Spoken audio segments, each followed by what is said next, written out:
నిన్నటి రోజుతో మనం బాలకాండ పూర్తి చేసుకోగలిగాం. శ్రీరామాయణ అంతర్గతమైనటువంటి బాలకాండ పూర్తి చేసి ఈనాడు అయోధ్యకాండలోకి ప్రవేశిస్తున్నాం. వాల్మీకి మహర్షి ఆ కాండలకి ఆ పేర్లు ఉంచడం వెనక శ్రీరామాయణానికి సంబంధించినటువంటి కథా విశేషాన్ని వివరణ చేస్తున్నటువంటి పరిస్థితిని బట్టి ఆ కాండలకు ఆ పేర్లు ఉంచారు. అయోధ్యకాండ అంటే ప్రధానంగా అయోధ్యానగరంలో జరిగినటువంటి ఇతివృత్తం. అదేమిటి? శ్రీరామాయణం రామచంద్ర ప్రభు అయోధ్యలోనేగా ఉండాలి. మిథిలా నగరంలో సీతారాములకి వివాహం అయితే వాళ్ళ తర్వాత ఎక్కడ ఉండాలని మనం కోరుకోవాలి? అయోధ్యలోనే ఉండాలి. ఆయన అయోధ్యనే పరిపాలించాలి. ఆయన అయోధ్యనే పరిపాలిస్తే ఇంకా ఆయన నరుడిగా రావడం అనవసరం. ఎందుకని అంటే ఆయన వచ్చిన అవతార ప్రయోజనాలు రెండు: ఒకటి రావణ వధ, రెండు మనుష్యుని యొక్క గొప్పతనాన్ని నిరూపించడం. ఇందులో మనుష్యుని యొక్క గొప్పతనాన్ని నిరూపించడంలో కొంత భాగం జరిగింది ఇప్పటికీ. మిగిలినటువంటిది రావణ సంహారం తర్వాత మళ్ళీ జరగాలి. ఎందుకంటే ఆయన మళ్ళీ రాజారాముడు కావాలి. కాబట్టి అయోధ్యలోనే ఆయన ఉండడు అన్నది సుస్పష్టం. అయోధ్యని విడిచిపెట్టవలసి ఉంటుంది కొంతకాలం. కాబట్టి ఇప్పుడు అయోధ్యని విడిచిపెట్టవలసి ఉంటుంది. కాబట్టి అయోధ్యని విడిచిపెట్టడానికి కావలసిన కారణం ఒకటి అయోధ్యకాండలోనే పుడుతుంది. కాబట్టి ఇప్పుడు అయోధ్యకాండ అని ఆయన పేరు పెట్టడంలో ఉన్నటువంటి రహస్యం అది. కేవలం అయోధ్యలో జరిగిన వృత్తాంతముతో ఉన్నది అయితే రామచంద్రమూర్తి రావణవధానంతరం తిరిగి వచ్చిన తర్వాత కూడా అయోధ్యకాండే అనాలి. కానీ అలా అనలేదు. రామాయణంలో బాలకాండ తర్వాత అయోధ్యకాండ అనడం వెనక ఉన్న రహస్యం ఏమిటంటే సీతారాముల వివాహం అవడం అనేటటువంటిది శ్రీరాముడిగా రామచంద్రమూర్తిని లోకానికి పనికొచ్చేటటువంటి వ్యక్తిగా విశ్వామిత్రుడు అందించి తాను ఉత్తర దిక్కుకు వెళ్ళిపోయాడు. బాలకాండ అన్న పేరంటారా? బాలకాండ అనడానికి కారణం రాముని బాల్యాన్ని వర్ణించింది అని కాదు. ప్రధానంగా బాలుడు అంటే అందుకే గణపతిని ఎప్పుడూ కూడా బాలుడిగా చెప్తారు తప్ప గణపతికి, సుబ్రహ్మణ్యుడికి, వీళ్ళకి యవ్వనంలో ఉన్నవాళ్ళు, వృద్ధాప్యంలో ఉన్న వాళ్ళ కింద చెప్పరు. అసలు ఎప్పుడు బాలుడి కిందే చెప్తారు. బాలుడి కింద ఎందుకు చెప్తారో తెలుసా అండి? బాలుడి కింద చెప్పడానికి ఒక లక్షణం చెప్తారు పెద్దలు. ఇప్పుడు కోపం వస్తుంది పిల్లాడికి, ఏదో నాన్నగారు కాజా ఇవ్వలేదు, కోపం వస్తుంది. ఆ కోపం ఎంతసేపు ఉంటుంది అంటే మనం చెప్పలేము. 2 నిమిషాలు 3 నిమిషాలు ఉంటుంది, పోతుంది. పోయి మళ్ళీ నాన్నగారండి నాన్నగారండి అని వాడే వచ్చేస్తాడు. ఇందాక కోపపడ్డావు కదరా అంటే అసలు ఆ కోపపు ఛాయి కూడా వాడి మనసులో ఉండదు. వాడు నవ్వుతాడు అంతే. వాడికి ఏం జ్ఞాపకం కూడా ఉండదు. నిన్న నాన్నగారు కాజా తేలేదు, నేను నాన్నగారి మీద కోపం పెట్టుకున్నానన్న విషయం కూడా వాడి స్మృతిలో ఉండదు. అంతగా బాలురు ఎలా ప్రవర్తిస్తారో అలా మనం చేసేటటువంటి తప్పిదములను మన్నించి మన కార్యములకు విఘ్నములను తీసేస్తారు. కాబట్టి విఘ్నేశ్వరుడు బాలుడు, విశ్వామిత్రుడు బాలుడు. విశ్వామిత్రుడు బాలుడు అంటే అంత స్వచ్ఛమైనటువంటి హృదయము కలిగినటువంటి వాడు, బ్రహ్మర్షిత్వమును పొందినవాడు. బ్రహ్మర్షిత్వమును పొందినటువంటి విశ్వామిత్రుడు రామచంద్రమూర్తిని బాలకాండలో ఉత్తరోత్తరాలోకానికి పనికొచ్చేటటువంటి లోకాభిరాముడుగా ఎలా తయారు చేశాడో చెప్పిన కాండ విశ్వామిత్రుడి యొక్క జీవితాన్ని వర్ణన చేసిన కాండ. కాబట్టి దానికి బాలకాండ అని పేరు. ఇప్పుడు మనం అయోధ్యకాండలోకి ప్రవేశిస్తున్నాం. అయోధ్యకాండ తిక్కన గారి మాటల్లో చెప్పాలంటే ఊర్జిత కథోపేతంబు అంటారు. తిక్కన గారు మహాభారతంలో విరాట పర్వాన్ని ఆంధ్రీకరిస్తూ దాన్ని ఊర్జిత కథోపేతంబు అన్నారు. ఊర్జిత కథోపేతము అంటే ఏమిటో తెలుసా అండి? మంచి బిగితో కూడి ఉంటుందన్నమాట. అంటే నేను తేలిగ్గా మీకు అర్థమయ్యేటో మాట అనాలంటే సస్పెన్స్ అంటే బాగా తెలిసిపోతుంది. ఊర్జితము అంటే ఏం జరుగుతుంది ఏం జరుగుతుంది అని ఉత్కంఠ. అన్నీ బాగున్నట్టుంటాయి కానీ ఎక్కడో ఏదో జరిగిపోతోందని అనుమానం. ఇది ఎటువైపు నుంచి వస్తుంది అన్నది తెలియదు. సాఫీగా నడిచిపోతున్నటువంటి కథ ముడిపడడం మొదలవుతుంది. ముడిపడి ఇది ఎలా ఎక్కడ తేలుతుంది ఎలా తేలుతుంది అని శ్రోతయందు ఒక ఉత్కంఠని సృష్టిస్తుంది. అలా సృష్టించడం ఎక్కడ మొదలైందో దాన్ని ఊర్జిత కథ అని పిలుస్తారు. బాలకాండ ఊర్జిత కథ కాదు యథార్థానికి. ఎందుకంటే అసలు కొడుకులు లేరు, అశ్వమేధం చేస్తానంటే కొడుకు పుడతాడా పుట్టడా అని మీకు అనుమానం ఏం లేదు. ఎందుకు లేదంటే వెంటనే సుమంత్రుడు చెప్పేశాడు, నేను విన్నానయ్యా ఇంతకుముందే బ్రహ్మమానసపుత్రుడు సనత్కుమారుడి దగ్గర నీకు కొడుకు పుడతాడని చెప్పేశాడు. ఋష్యశృంగుడు ఆశీర్వచనం చేసేశాడు, వశిష్ఠుడు ఆశీర్వచనం చేసేశాడు. కాబట్టి కొడుకులు పుట్టేస్తారు. కాబట్టి అందులో ఊర్జిత కథ అనడానికి ఏముంటుంది? బాలకాండలో ఏం ఉండదు. అయోధ్యకాండ దగ్గరికి వచ్చేటప్పటికి ఊర్జిత కథ. అయోధ్యకాండ ఊర్జిత కథగా మనకి ప్రయోజనం ఏమిటో తెలుసా అండి? మనం గృహస్థాశ్రమంలో ఉన్నటువంటి వాళ్ళం. గృహస్థాశ్రమం అనేటటువంటిది బ్రహ్మచర్యము తర్వాత స్వీకరింపబడేటటువంటి ఆశ్రమం. ఈ గృహస్థాశ్రమంలో ప్రధానంగా పురుషుడు లేదా యజమాని లేదా జీవుడు ఏం చేయాలంటే అర్ధకామములను ధర్మబద్ధం చేసుకుని వైరాగ్యాన్ని సంతరించుకునే ప్రయత్నం చెయ్యాలి. కాబట్టి ధర్మం అంతా గృహస్థాశ్రమంలోనే ఉంటుంది. పట్టుకోవలసింది, అనుష్ఠించవలసింది అంతా ఇక్కడే. బ్రహ్మచారిగా ఉన్నప్పుడు ఏమిటంటే గురువుగారి దగ్గర నేర్చుకోవడం ఒక్కటే ధర్మం, అంతే. అంతకుమించి ఇంకా బ్రహ్మచారికి ఏముంటుంది? ఇంకేం ఉండదు ఆయనకి. కానీ గృహస్థాశ్రమంలోకి వచ్చేటప్పటికి చాలా జటిలంగా ఉంటుంది ఆ స్థితి. చాలా జాగ్రత్తగా ఉండవలసి ఉంటుంది గృహస్థాశ్రమంలో. కాబట్టి ఇప్పుడు రాముడు గృహస్థాశ్రమ ప్రవేశం చేశాడు, సీతాదేవిని చేపట్టాడు. కాబట్టి ఇప్పుడు రాముడు ఒక గృహస్థుగా ఎలా ప్రవర్తించి చూపిస్తాడు. ఇప్పటి వరకు ఒక బ్రహ్మచారిగా ఆయన తల్లితో తండ్రితో గురువుతో, తల్లితో తండ్రితో ఆయన ఎంతవరకు సమన్వయం చెందాడు, ఏం మాట్లాడాడు అన్నది పెద్ద అవకాశం మనకి లేదు తెలుసుకోవడానికి. అంతఃపురంలో ఏదో పిల్లలతో మాట్లాడతారు, అది పెద్ద విశేషం ఏం కాదు. కానీ గురువుగారి దగ్గర ఉండి నేర్చుకున్నది ఏదుందో అది ప్రధానం. అది ఒక్కటే ఉంటుంది బ్రహ్మచర్యంలో. గురువుగారు చెప్పింది వింటూ ఉండడం, గురువుగారి దగ్గర నేర్చుకుంటూ ఉండడం. అది జరిగిందా లేదా? జరిగింది బ్రహ్మచారిగా రామచంద్రమూర్తికి. గృహస్థాశ్రమంలోకి వచ్చేటప్పటికీ అనేక విధములైనటువంటి సమస్యలు తలెత్తుతాయి. పాత్ర మారిపోతుంది. ధర్మం భార్య దగ్గరికి వెడితే భర్తృధర్మం, తమ్ముడి దగ్గర నిలబడితే అన్నధర్మం, గురువు దగ్గరికి వెడితే శిష్యధర్మం, తండ్రి దగ్గరికి వెడితే కొడుకు ధర్మం. ఏ ధర్మానికి ఆ ధర్మాన్ని నిలబెట్టుకుంటూ అన్నిటికన్నా సమున్నతమైనటువంటి ధర్మం ఏదుందో, అంటే వేద ప్రోక్తమైనటువంటి ధర్మం ఏదుందో ఆ ధర్మంతో మిగిలినటువంటివి సమన్వయం చేసుకుంటూ వెడుతూ ఉండాలి. ఇది చాలా సంక్లిష్టమైనటువంటి వ్యవస్థ. ఇందులో మనకి పెద్దలు ఏం చెప్తారంటే, ఈ ధర్మం అనేది మీరు ఎక్కడ తెలుసుకోవాలి అంటే ఒక్క వేదంలోంచే తెలుసుకోవాలి. ఎందుకంటే ధర్మం చెప్పడానికి అధికారం ఇంకెవరికి లేదు. నేను ధర్మం చెప్తానండి అంటే నాకేం అధికారం లేదు ధర్మం చెప్పడానికి. నేను చెప్పింది ధర్మం అవదు, వేదం చెప్పింది ధర్మం అవుతుంది. వేదం చెప్పింది ధర్మం అయితే వేదం చదివి తెలుసుకోగలిగినటువంటి ప్రజ్ఞ ఇవాళ ఎంతమందికి ఉంటుంది? వేదంలో ధర్మం ఇలా ఉంది అని మనం ఎలా చెప్పగలం? చెప్పలేం. కాబట్టి ఋషులు ఏం చేశారంటే స్మృతులు కింద తీసుకొచ్చారు. గౌతముడు ఒక స్మృతి రచన చేశాడు, దాన్ని గౌతమ స్మృతి అంటారు. యాజ్ఞవల్కుడు ఒక స్మృతి చేశాడు, యాజ్ఞవల్క స్మృతి, అత్రి స్మృతి. ఇలా స్మృతులు వచ్చాయి. స్మృతులు ఏం చేస్తాయంటే వేదంలో ఉన్నటువంటి ధర్మసూత్రములను క్రోడీకరించి వాటిని అందంగా ఒక పొందికతో తీసుకొస్తారు. దానికి స్మృతి అని పేరు. శృతి స్మృతి రెండు విరుద్ధంగా ఉండవు. శృతిని స్మృతి అనుసరిస్తుంది. శృతిని స్మృతి ఎక్కడైనా తిరస్కరిస్తే దాన్ని మనం పాటించవలసిన అవసరం ఉండదు, ఎందుకంటే అది ధర్మ విరుద్ధం అవుతుంది. అసలు ధర్మ విరుద్ధమైన విషయాన్ని ఋషి ప్రతిపాదించడం. కాబట్టి శృతికి స్మృతికి మధ్యలో ఏదైనా భేదం ఉందా అంటే అది ఉన్నట్టు నీకు కనపడుతోందేమో, కానీ పెద్దల దగ్గర ఆశ్రయించి నువ్వు తెలుసుకుంటే ఆ భేదం ఉండే అవకాశం పెద్దగా ఏమి ఉండదు. ఋషి ఎప్పుడూ మన ప్రయోజనం కొరకే మాట్లాడతారు. కాబట్టే రఘువంశ కావ్యంలో కాళిదాసు గారు ఓ మాట అంటాడు, వేదాన్ని స్మృతి ఎలా అనుసరించిందో అలా నందినీ ధేనువుని దిలీప మహారాజు అనుసరించాడు అన్నాడు.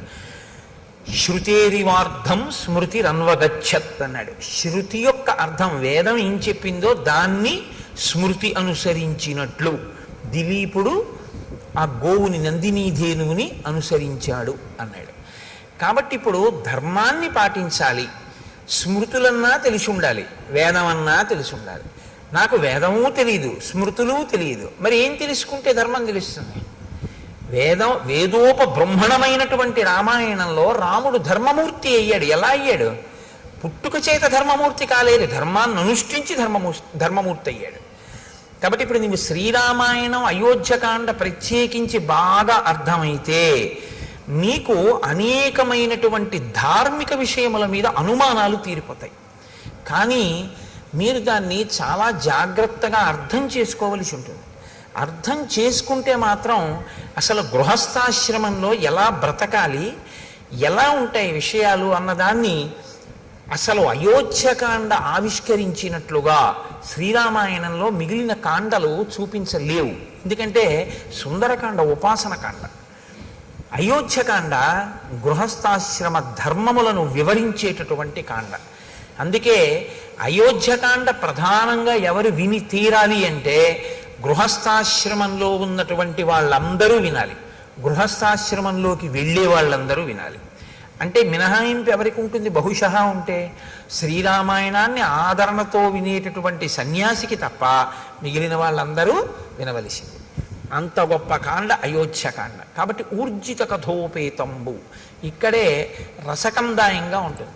అంటే కథ ఒక కొత్త పుంత తొక్కి అవతార ప్రయోజనం వైపుకి నడుస్తుంది. అది ఎలా నడుస్తుందో, ఎంత గమ్మత్తుగా నడుస్తుందో మీరు ఇప్పుడు అవధరించేటటువంటి ప్రయత్నం చేద్దురు. కానీ నిన్నటి రోజున మీతో నేను ఒక మాట అని పూర్తి చేశాను. అన్ని ఋతువుల యందు సుఖములను అనుభవించారు సీతారాములు అంటూ నేను బాలకాండని పూర్తి చేశాను. అన్ని ఋతువుల యందు సుఖమును అనుభవించుట, ఈ మాట కొంచెం జాగ్రత్తగా మీరు పట్టుకోవాలి. మీకు సుఖంగా ఉందా అండి అంటుంటారు. ఈ ఫ్యాన్ పెట్టి మీకు సుఖంగా ఉందా అండి అంటారు. అంటే మీరు బాగా గుర్తుపెట్టుకోండి, అది ద్వంద్వము అని గుర్తు. ఖ అంటే ఆకాశం, సంస్కృతంలో ఖ అంటే ఆకాశం. ఆకాశానికి మార్పు ఏమి ఉండదు అసలు, అది ఎప్పుడు అలాగే ఉండదు. దానిలో మబ్బులు వచ్చాయనుకోండి, మీకు ఇప్పుడు ఆకాశము మేఘావృతమైంది, ఆకాశంలో మబ్బులు తొలగిపోయాయి అనుకోండి, ఆకాశము నిర్మలంగా ఉంది. ఆకాశం ఏమైనా మారిందా? ఆకాశం ఏం మారలేదు. మబ్బులు కమ్మాయి, మబ్బులు పోయి. ఖ అంటే ఆకాశం, సు ఖ అంటే మనస్సు, ఖ అంటే ఆకాశం, సు ఖ అంటే బాగున్నట్టు నీకుంటే సుఖ.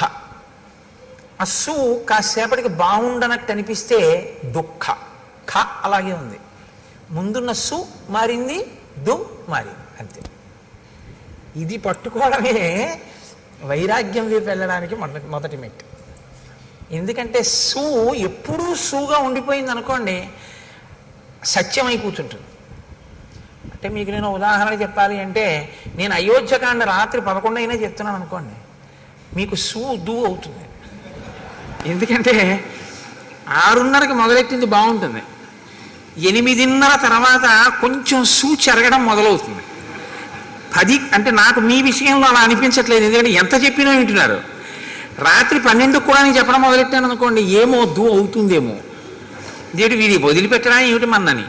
కాబట్టి అప్పటి వరకు బాగున్నది అప్పుడు ఎందుకు బాగోలేదు అంటే, అప్పటికి కావలసినటువంటిది ఒకటి ఆవశ్యకమైపోయి దానికి ఇది ప్రతిబంధకం అయిపోయింది. అప్పుడు ఈ సు దు అవుతుంది. ఈ సు దు రెండు తీసేసి ఖాగా ఉండిపోయాడు అనుకోండి, వాడే జ్ఞాని, అంతే. ఇది మీరు పట్టుకోవడంలోనే ఉంటుంది. కాబట్టి అన్ని ఋతువులలోనూ సుఖం అనుభవించేది అంటే, ఆయా ఋతువులలో ఏది తీసుకుని ఎలా ఉంటే సంతోషంగా ఉంటుందో అలా వాళ్ళు ఉన్నారు. శీతాకాలంలో ఏసీ వేసుకు పడుకున్నాడు అనుకోండి, పిచ్చాడు అనుకుంటారు. వేసవి కాలంలో ఏసీ వేసుకు పడుకుంటే సుఖంగా ఉందంటాడు. అంటే ఏ ఋతువులో దేన్ని వాడుకుంటే మనసుకి సంతోషంగా ఉంటుందో అలా వాళ్ళు గడిపారు. అంటే సీతారాములు సంతోషంగా ఉన్నారా? మీకు అనుమానమా? అన్ని ఋతువులలోనూ సంతోషంగా ఉన్నారంటే 365 రోజులు సంతోషంగానే ఉన్నారు. ఇప్పుడు ఈ సంతోషానికి అడ్డేదైనా వచ్చిందనుకోండి, బాగా గమనించండి నేను చెప్పే మాటని. ఇప్పుడు ఈ సంతోషానికి అన్ని ఋతువులలో సీతారాములు సంతోషంగా ఉన్నారు. ఇప్పుడు సీతారాములు అడవికి వెళ్ళిపోతారు. పెద్ద విచిత్రం ఏంటంటే, మీకు తెలియదా నాకు తెలియదా, నేను దాచిపెట్టవలసిన అవసరం ఏముంది అందులో, నేను దాచిపెడితే మాత్రం మీకు తెలియదా? అడవికి వెళ్ళిపోయారు. అడవికి వెళ్ళిపోతే మీరు నేను ఏం చేస్తామంటే ఇలా వేళ్ళు విరిచి అయ్యయ్యయ్యో ఎంత పని చేసిందండి మందర, ఎంత పని చేసిందండి కైకమ్మ, రాముడు అడవికి వెళ్ళిపోయాడు, పాపం ఎంత కష్టపడుతున్నాడో అంటాం. ఆయనకి అది సూ కాదు, దూ కాదు, ఆయన అందుకని నవమి నాడు పుట్టాడు. ఆయన ఏమంటాడంటే, మా నాన్నగారిని సత్యంలో నిలబెట్టి నా ధర్మాన్ని నేను పోషించాను కాబట్టి నాకు సంతోషం అంటాడు. మీకు దుఃఖంలా కనపడుతున్నది రాముడికి దుఃఖం కాదు. అది రాముడికి దుఃఖం అయితే రామాయణం నేను చెప్పక్కర్లేదు, మీరు వినక్కర్లేదు. ఆయనకి ధర్మం కావాలంతే. ధర్మం పట్టుకుని ఉంటే ఆయనకి సంతోషం. ధర్మం వదిలేశాడో రాముడు, అది ఆయనకి ఇబ్బంది.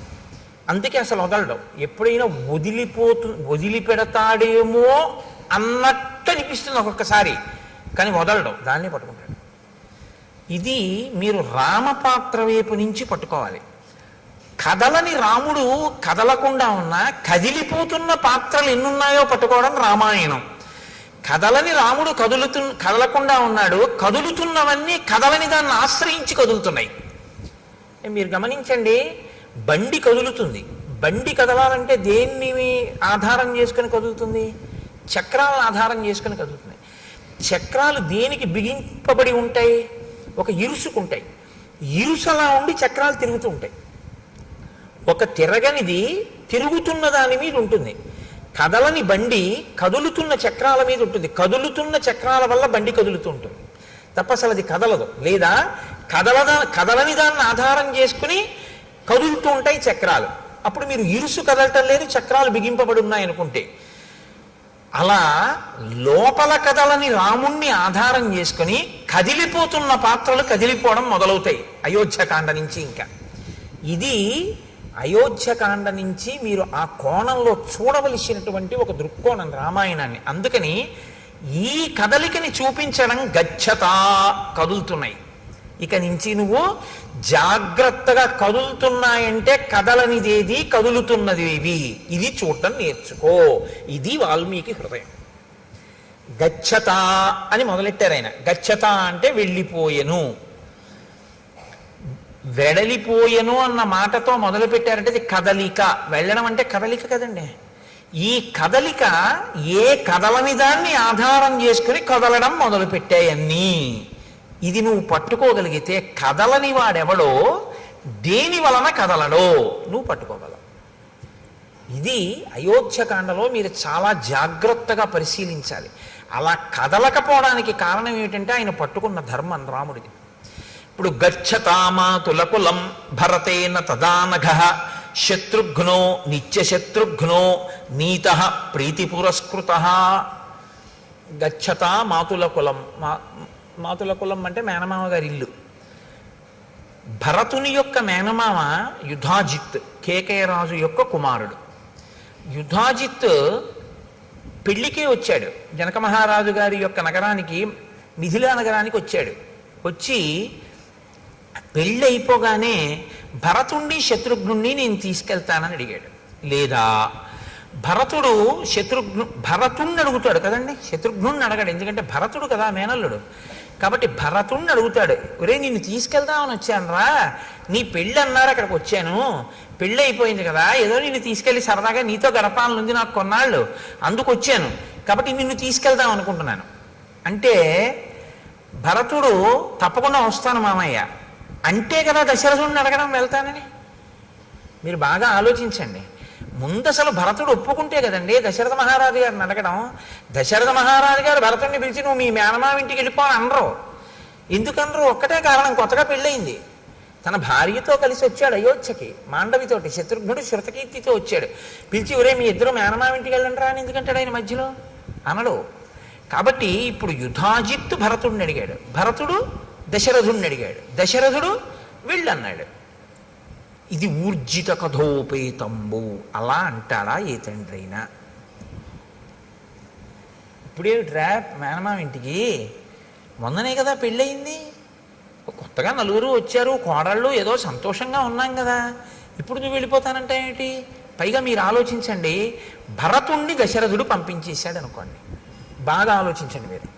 భరతుణ్ణి సరే వెళ్ళు మేనమామ ఇంటికి అన్నాడు. రాముడు సీతమ్మతో, లక్ష్మణుడు సుమిత్రతో, శత్రుఘ్నుడు శృతకీర్తితో అక్కడే ఉంటారు. కొడుకు కోడలు కూడా లేకుండా ఉండిపోయింది ఎవరై ఉంటారు? కైకమ్మ అయి ఉంటుంది. కైకమ్మ అంటే దశరథ మహారాజు గారికి మహా ఇష్టం, ముగ్గురు భార్యల్లో ప్రియపత్ని ఆయనకి.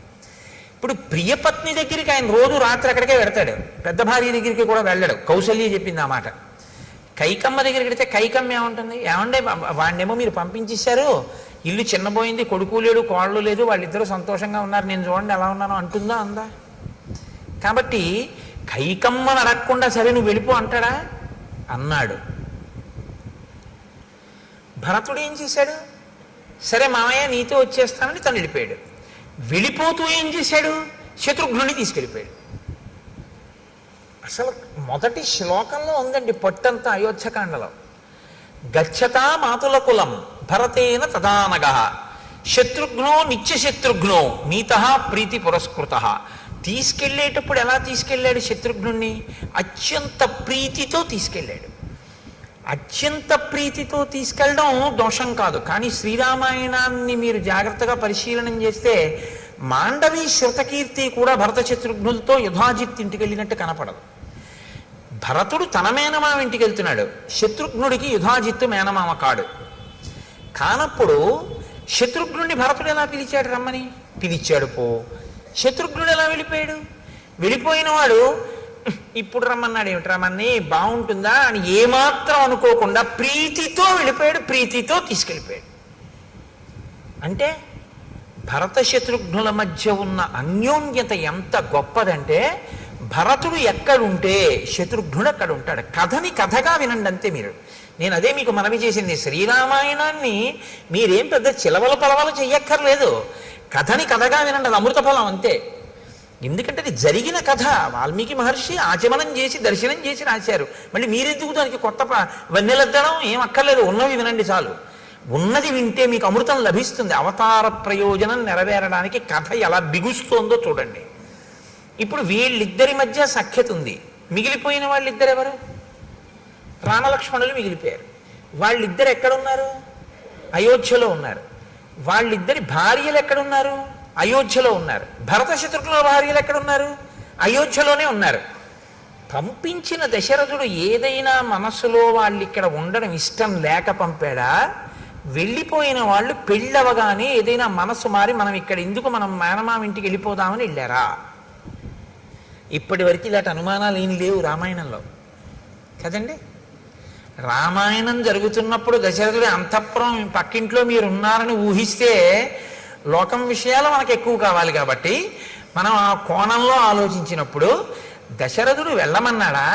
పెళ్ళవగానే ఏమైనా మార్పు వచ్చి ఎవరి గొడవ వాళ్ళు చూసుకుంటూ ఏమైనా భరత శత్రుఘ్నులు ఇద్దరు వేరే వెళ్ళారా? మళ్ళీ ఇందులో కొత్త గొడవ ఏమిటంటే, భరత శత్రుఘ్నులు అన్నదమ్ములు గారు, ఒక తల్లి బిడ్డలు కారు, నలుగురు ఒక తండ్రి బిడ్డలు, కానీ నలుగురు ముగ్గురు తల్లుల బిడ్డలు. ఇందులో రామలక్ష్మణులు ఓ తల్లి బిడ్డలు మిగిలిపోయి శత్రుఘ్నులు ఓ తల్లి బిడ్డలు వెళ్ళిపోతే ఏదో ప్రమాదాన్ని మీరు శంకించవచ్చు. రాముడి దగ్గర సుమిత్ర కొడుకున్నాడు, భరతుడి దగ్గర సుమిత్ర కొడుకే ఉన్నాడు. సుమిత్రకి ఇద్దరు బిడ్డలు, లక్ష్మణుడు శత్రుఘ్నుడు. ఒకడు రాముడితో ఉన్నాడు, ఒకడు భరతుడితో ఉన్నాడు. ఒక తల్లి బిడ్డలే అయినా కూడా ఏమంటే రాజ్యం కదా, అధికారం కదా, వాళ్ళిద్దరి మధ్య మళ్ళీ పొసగలేదు. అందుకని ఒక ఆయన అటు చేరాడు, ఒక ఆయన ఇటు చేరాడు అనుకుందామా? అలా అనుమానం ఏమైనా ఉందా మీకు? ఊర్జిత కథోపేతంబో, ఆ కదలికలోనే ఎన్ని కదలికలు వచ్చాయో చూడండి ఆలోచనలు. భరతుడు అక్కడ కదిలితే శత్రుఘ్నుణ్ణి తీసుకుని వెళ్ళిపోతే ఎంత కదిలిందో చూడండి కథ, ఎన్ని ఆలోచనలు కదిలేయో చూడండి. ఇప్పటి వరకు అలా ఏమైనా అవకాశం ఉందా ఎక్కడైనా? లేదు. ఇంకిక్కడి నుంచి అన్నీ కదులుతుంటాయి లోపల. కాబట్టి ఇప్పుడు ఆ వెంటనే మహర్షి అంటారు, మాతులే నాశ్వపతిన చేత భరతుడు శత్రుఘ్నుణ్ణి కూడా తీసుకుని వెళ్ళినా భరతుడి మేనమామ అయిన యుధాజిత్తు వీడు కూడా ఎందుకు వీడితోటన్న భావన ఆయనకేం లేదు. ఈ ఇద్దరు పిల్లలకి యుధాజిత్ ఇంటికి వెళ్ళిపోయేటప్పుడు నేను అన్నయ్యతో వెళ్ళడం ఎందుకని శత్రుఘ్నుడికి లేదు, ఇప్పుడు తమ్ముణ్ణి తీసుకెళ్ళడం ఎందుకని భరతుడికి లేదు. అంటే అందరి మనసులు నిర్మలంగానే ఉన్నాయా? మరి ఎందుకు తీసుకెళ్ళినట్టు యుధాజిత్తు? ఒక్క కారణం చేత మాత్రమే తీసుకెళ్ళాడు, మేనమామగా తన ముద్దు చెల్లించుకోవడానికి. అంతకన్నా నువ్వు అనుమానాలు ఏమీ పెట్టుకోవద్దు. మహర్షి వేసినటువంటి సంకేతం. నువ్వు అంతకన్నా ఏమైనా అనుమానాలు పెట్టేసుకుంటావేమో, అక్కర్లేదు. ఎందుకని? పుత్రస్నేహేన లాలిత, మాతులే నాశ్వపతిన. అశ్వపతి యుధాజిత్తుకున్న మారుపేరు. కేవలం మేనమామల ముద్దు, మేలైన ముద్దు, తాతలకు తా ముద్దు, తాను అబ్బాయి అని జానపదం. మేనమామల ముద్దు మేలైన ముద్దు, అందుకని మేనమామ తీసుకెళ్ళాడు. వాళ్ళు వెళ్ళారు. వెళ్ళిన వాళ్ళు అక్కడికి వెళ్ళిపోయారు కదా పెళ్ళవగానే. మరి భార్యల మీద కానీ తండ్రి మీద కానీ వాళ్ళంత ప్రేమ లేని వాళ్ళ? మరి రామలక్ష్మణులు ఉన్నారు, వాళ్ళిద్దరు వెళ్ళిపోయారు. తల్లిదండ్రుల మీద ఏమండి మీరు ఏమైనా చెప్పండి కానీ రామలక్ష్మణులకి ప్రీతి ఎక్కువ, అందుకే వాళ్ళు పాపం ఎప్పుడు విడిచిపెట్టి వెళ్ళలేదు. వాళ్ళిద్దరూ మాత్రం చూడండి తగుదనమ్మా అని మేనమామ గారి ఇంటికి వెళ్ళిపోయారని మీరు అంటారేమో. వెంటనే మహర్షి అంటారు, సర్వ ఏవతు తస్యేష్టా చత్వారః పురుషర్షభాః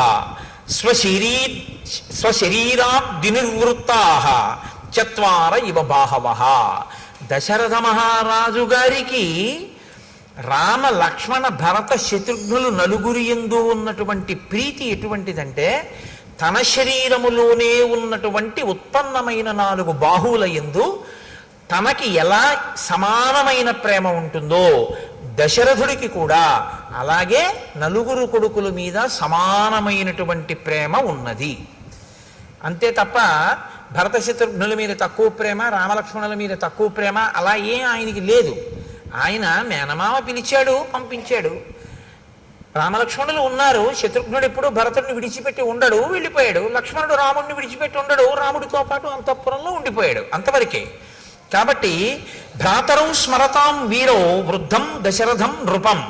వెళ్ళిన భరత శత్రుఘ్నులు ఎప్పుడూ దశరథ మహారాజు గారిని తలుచుకుంటూ ఉంటారు. ఎందుకు తలుచుకుంటూ ఉంటారు అంటే, నాన్నగారు పెద్దవారు అయిపోయారు, అది కారణం. వృద్ధం, అరే నాన్నగారు పెద్దవారు అయిపోయారే, మనం మామయ్య ఇంటికి వచ్చాం, సంతోషంగా గడుపుతున్నాం. కానీ పెద్ద ఆయన పాపం నాన్నగారి దగ్గర మనం ఉంటే నాన్నగారు సంతోషించి ఉండేవారు, నాన్నగారికి మనం శుశ్రూష చేసి ఉండేవాళ్ళం, ఇక్కడికి వచ్చాం, పెద్దవారు నాన్నగారు ఎలా ఉన్నారో అని వాళ్ళు నాన్నగారిని తలుచుకుంటూ ఉంటారు తప్ప వాళ్ళకి ఇంకా ఏ విధమైనటువంటి అన్యమైన ఆలోచన వాళ్ళకి లేదు. దశరథుడికి ఉన్నట్టు కనపడదు, యుధాజిత్తుకి లేదు, రామలక్ష్మణులకి లేదు, కానీ కదిలారు. కదలిక మాత్రం సంభవించింది. తేషామపి మహాతేజ రామో రతికరపితు స్వయంభూరివ భూతానాం బభూవ గుణవత్తరః. ఈ అంతఃపురంలో రామలక్ష్మణులు ఉన్నప్పుడు దశరథ మహారాజు గారు పరిపూర్ణమైనటువంటి తృప్తినే పొందుతున్నాడు. ఎందుకు పొందుతున్నాడు అంటే, నలుగురు కొడుకులైనా అందులో పెద్దవాడైనటువంటి రామచంద్రమూర్తి యొక్క గుణముల శోభ అటువంటిది. మహాతేజ, గొప్ప తేజోవంతుడు. రామో రతికర పితు, తండ్రికి సర్వకాలముల యందు తృప్తిని కలిగించేటటువంటి మనస్తత్వం ఉన్నవాడు. స్వయంభూరివ భూతానాం బభూవ గుణవత్తరః. ఆయన పరాక్రమశాలి, పైగా అందరి చేత కూడా అన్ని భూతములకు కూడా ప్రీతిపాత్రుడు. అటువంటి రాముడు అంతఃపురంలో ఉన్నాడు. సహి రూపోపపన్నశ్చ వీర్యవాననసూయకః భూమా వనుపమ సూను గుణైర్దశరథోపమః. ఆయన గొప్ప రూపవంతుడు రామచంద్రమూర్తి, వీర్యవంతుడు. వీర్యవంతుడు అన్న మాటని మీరు కొంచెం జాగ్రత్తగా అర్థం చేసుకోవాల్సి ఉంటుంది.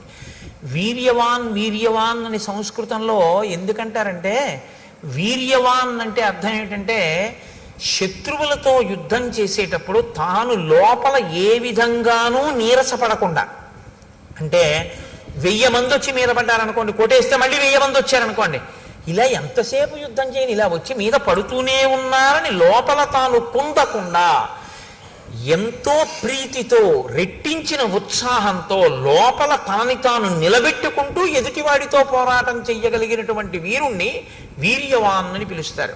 కాబట్టి అటువంటి వీర్యవంతుడైన, అనసూయక, ఇతరుల మీద అసూయతో ఉండేటటువంటి లక్షణం ఉన్నటువంటి వాడు కాడు. భూమా అనుపమ సూను, ఈయన పోల్చి చెప్పడానికి వీలు లేనటువంటి కుమారుడు. గుణైర్ దశరథోపమః, దశరథుని యొక్క కుమారుడైనటువంటి రామచంద్రమూర్తి అన్ని గుణముల చేత శోభించి అందరి యొక్క మన్ననలను పొంది ఉన్నాడు. అంటే ఇప్పుడు మీరు ఒక విషయాన్ని గుర్తుపెట్టుకోవాలంటే, రాముడు పుట్టినప్పుడు ఇవన్నీ చెప్పారు కదా, ఇప్పుడు ఎందుకు చెప్తున్నారు ఇప్పుడు మళ్ళీ అయోధ్యకాండలో? ఇది మహర్షి ఊరకనే చెప్తున్న మాటలు కావు. ఇప్పుడు రాముడు పెద్దవాడయ్యాడు, ఇప్పుడు రాముడు యవ్వనంలో ఉన్నాడు, ఇప్పుడు రాముడు గృహస్థాశ్రమంలో ఉన్నాడు, ఇప్పుడు రాముడు భార్యాయుతుడై ఉన్నాడు, ఇప్పుడు రాముడు పెద్దవాడయ్యాడు. పెద్దవాడైనటువంటి రాముడు తన గుణముల చేత ప్రజలతోటి ఏమనిపించుకుంటున్నాడు? పెద్దవాడైన రాముడు గురువుల యొక్క హృదయంలో ఎలా ఉన్నాడు? పెద్దవాడైన రాముడు బ్రాహ్మణుల యొక్క హృదయంలో ఎలా ఉన్నాడు? పెద్దవాడైన రాముడు విద్వాంసుల హృదయంలో ఎలా ఉన్నాడు? పెద్దవాడైన రాముడు ఏమీ తెలియనటువంటి ఆడవాళ్ళ యొక్క మనసులలో ఎలా ఉన్నాడు? ఆడవాళ్ళ మనసులలో అన్న మాట నేను ప్రత్యేకంగా ఎందుకంటున్నానంటే, వాళ్ళు కేవలం ఇంటికి పరిమితమై కేవలం భర్తని అనుగమించేటటువంటి పాతివృత్యము కలిగినటువంటి స్త్రీలు కాబట్టి అసలు పరపురుషుడి గురించి ఆలోచనే ఉండదు. అటువంటి వాళ్ళు తన భర్త తన బిడ్డల గురించి మాత్రమే ఆలోచించే లక్షణం ఉండేటంతగా శుద్ధమైన మనస్సుతో ఉండేటటువంటి తరుణ వయస్సులో ఉన్న స్త్రీలు, అంటే యవ్వనంలో ఉన్నవారు వృద్ధులైన వారు కూడా రాముడి గురించి ఏమనుకుంటుంటారు. ఇది రాముడు యవ్వనంలోకి వచ్చే లోపల గెలుచుకున్న మనసుల యొక్క స్థితి. ఎంతమందితో ఆయన సమన్వయమయ్యాడో, ఎంతమంది మనసు చూరగొన్నాడో, ఎంతమంది మనసు చూరగొనలేకపోయాడో మీరు చూడాలి. ఎందుకంటే మీరు ఒకటి చూడండి, లోకంలో ఏ ఒక్కడూ అందరి మనసు చూరగొనడం అనేటటువంటిది సంభవం అయ్యే విషయం ఎప్పుడూ కాదు, ఎప్పుడూ కాదు, రాముడికి కూడా కాదు. మీరు చాలా జాగ్రత్తగా చెప్పాలి ఆ మాట. ఎందుకో తెలుసా? మహర్షి ఈ సర్గలో ఏం చెప్తారంటే, రాముణ్ణి మెచ్చుకోని వాడు లేడు అని చెప్తారు. కొన్ని సర్గలు దాటగానే ఎవ్వరికీ కనపడనన్ని అవగుణములు మందరికి కనపడ్డాయి. అంటే ఉన్నదా లేదా ఒక్కతైనా? ఆ తర్వాత ఆయన వల్ల భయపడవలసిన స్థితిగా కైకమ్మకి కనపడింది. ఒకరిద్దరయ్యారా లేదా? కాబట్టి మీ ప్రయత్నంతో మీరు గెలుచుకోవడం సాధ్యం కాదు. మీ మంచితనాన్ని అర్థం చేసుకోగలిగిన స్థితి కూడా లోకానికి ఉండాలి. అప్పుడు మీరు అందరితో మంచివారు అనిపించుకుంటారు. కానీ నేను ఏ తప్పు చేశానని నన్ను చెడ్డవాడన్నాడండి అని మీరు బాధపడకూడదు. ఎందుకంటే అది వాళ్ళ సంస్కారం, అంతే. మీరేం చేస్తారు దానికి? రాముడు అంత జాగ్రత్త తీసుకున్నాడు. ఊరుకున్నాడా రజకుడు? ఎక్కడో ఏడాది పాటు సీతమ్మ తల్లిని రావణాసురుడు కొలువుకూటంలో ఉన్నదాన్ని తీసుకొచ్చి ఏలుకున్నటువంటి వెర్రి రాముడు నేను అటువంటి వాణ్ణి కానన్నాడు. అన్నాడా లేదా? అగ్ని పరీక్ష చేస్తే మాత్రం ఊరుకున్నాడా? అనేవాడు అంటూనే ఉంటాడు. ఆ అన్నవాడు ఎన్నాళ్ళు అన్నాడని అడిగారు. పుర్రె మారిపోయిందేమో కానీ వాడికి ఆ వాచాలత్వం అలవాటు ఉండిపోయి ఆయన ద్వాపరయుగం వరకు అంటూనే ఉన్నాడు. ఆఖరికి కృష్ణుడు కనబడితే కూడా అన్నాడు. అంటే అప్పుడు పక్కనున్న బలరాముడు అన్నాడు, ఈ అలవాటు ఇవ్వాల్టిది కాదన్నాయా, నువ్వు రాముడుగా ఉన్నప్పటి నుంచి ఉందిరా తమ్ముడు, అప్పుడు ఇలాగే వాగాడు వదిన మీద. ఇహ ఈ పుర్రె తనంత తాను మారదు, ఈ పుర్రె నువ్వు పగలగొట్టే అన్నాడు. అంటే అప్పుడు కృష్ణుడు పగలగొట్టేశాడు ఆ పుర్రె. అంత మౌఢ్యంతో ఉంటారు ఒక్కొక్కళ్ళు. కాబట్టి వాళ్ళకి మీరు మంచి అవ్వాలి అని మీరు కోరుకోకూడదు కూడా. మీరు ధర్మపదంలో ఉన్నారా లేరా? అంతేగాని నాకు 198 మందే మంచివారు అన్నారండి, 2 ఓట్లు రాలేదని దాని గురించి బాధపడిపోకూడదు. అలా ఉండదు లోకంలో. ధర్మాన్ని మీరు పట్టుకున్నారా లేదా అంతవరకు. కాబట్టి నతు నిత్యం ప్రశంతాత్మ మృదుపూర్వంతు భాషతే ఉచ్యమానోపి పరుషం నోత్తరం ప్రతిపద్యతే. రాముడి గురించి వినడం అంటే గృహస్థాశ్రమంలో ఉన్నవాడు నేర్చుకోవలసిన విషయాన్ని మీరు పట్టుకోవలసి ఉంటుంది. సతు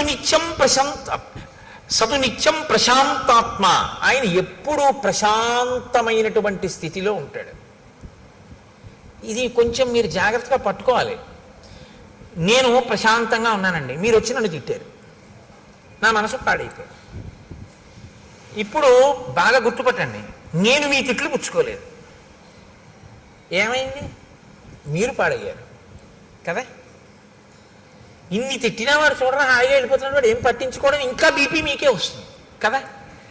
అంటే ఏది పుచ్చుకోవచ్చో ఏది పుచ్చుకోకూడదో దాన్ని పుచ్చుకోవలసిన దాన్ని పుచ్చుకుని పుచ్చుకోక్కర్లేదనుకున్న దాన్ని పుచ్చుకోక్కర్లేకుండా పక్కగా వదిలేయగలిగిన ప్రజ్ఞ, అంటే అది సద్విమర్శ అయి మంచి అయితే పుచ్చుకుని, అప్పుడు అది మీరు తీసుకోవాలి, ఇది మనం మార్చుకోవలసింది అనుకుంటే పుచ్చుకుని మార్చుకుంటారు, బాధపడవలసిన అవసరం ఉంది.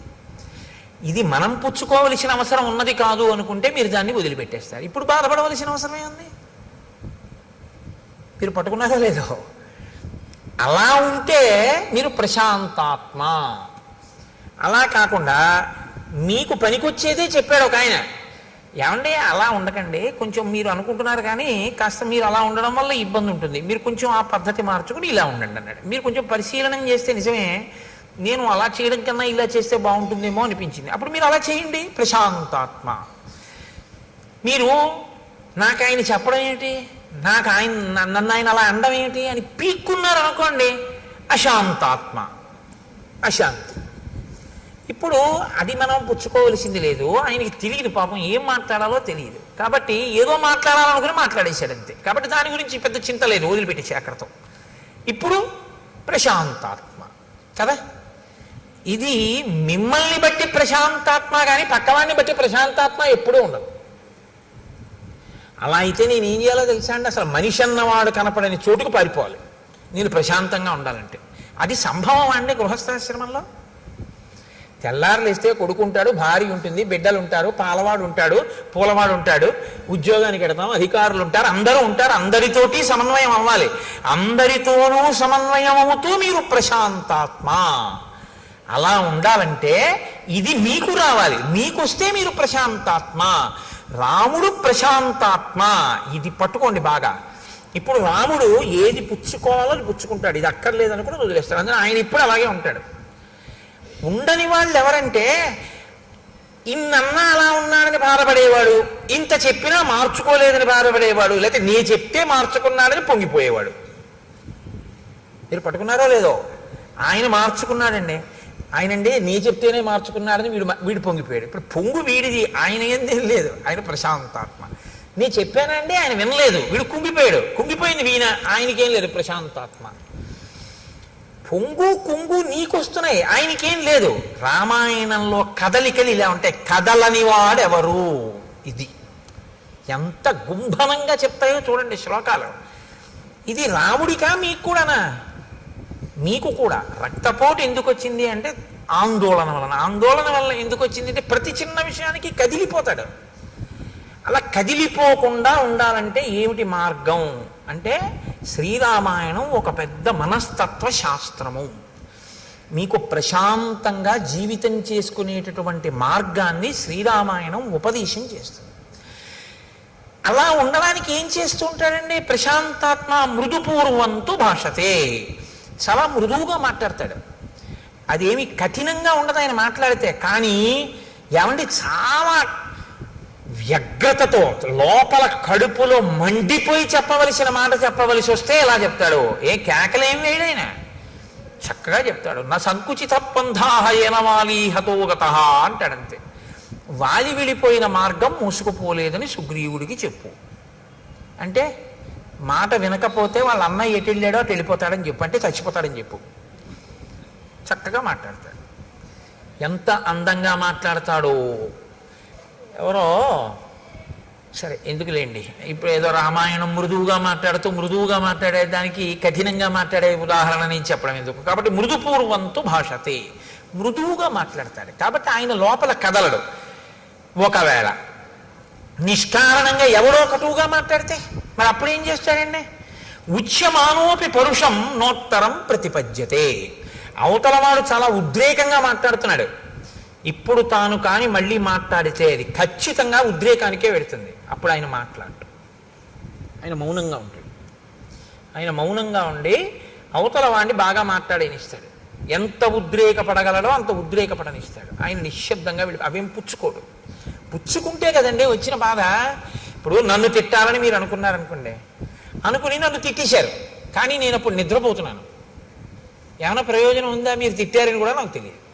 లేచుండి నేను పుచ్చుకోపోయినా అంతే. మీరు 1000 రూపాయలు ఇస్తే నేను పుచ్చుకోలేదనుకోండి, నేను ఆయనకి 1000 రూపాయలు ఇచ్చానండి అని మీరు అనగలరా? నేను పుచ్చుకుంటే కదా మీరు నాకు ఇచ్చినట్టు. మీరు తిట్టారు, మీరు తిట్టానని మీరు అనుకుని ఉద్రేకపడాలంతే, నేను పుచ్చుకుంటే కదా. ఇది రాముని యొక్క స్వభావం. ఇది యథార్థానికి ఏంటంటే రాముడు అలా ఉన్నాడంటే ప్రశాంతాత్మ, నువ్వు కూడా అలా ఉండాలనుందా? రాముడు ఇలా ఉన్నాడు, నువ్వు అలా ఉండు. మార్గాన్ని చెప్తున్నారు మహర్షి. ఎందుకంటే గృహస్థాశ్రమంలో మనం వివిధమైనటువంటి వ్యక్తులతోటి సందర్భంలోకి వస్తాం. నాకు ఒక మిత్రుడు ఉండేవాడు, ఎప్పుడూ ఎవరినో ఒకళ్ళని తిట్టేవాడు. రోజు ఆఫీసులో రోజు దెబ్బలాడేవాడు. మొన్న మా అమ్మాయి పెళ్లి భోజనానికి వస్తే నేను అన్నాను కూడా, నీ గురించి ఉపన్యాసంలో చెప్తున్నాను ఆయన ఈ మధ్యని. అంటే అతను అన్నాడు, నేను రోజున అన్నాను, ఏమయ్యా నువ్వు రోజు ఎవరో ఒకరితో దెబ్బలాడతావు కదా, అసలు ఎవ్వరూ దెబ్బలాడకుండా నువ్వు దెబ్బలాడినా మౌనంగా ఉన్నారనుకో, ఏం చేస్తావయ్యా, ఎలా దెబ్బలాడతావు అన్నాను. దెబ్బలాడకపోతే నాకు నిద్ర పట్టదండి కోటేశ్వరారు అనేది. మరి దెబ్బలాడకపోతే ఎవ్వరూ దెబ్బలాడకుండా అందరూ మౌనంగా ఉన్నారు, నువ్వేమన్నా ఊరుకున్నారు, ఏం చేస్తావు అన్నాను. మా ఆవిడితో దెబ్బలాడతానన్నాడు.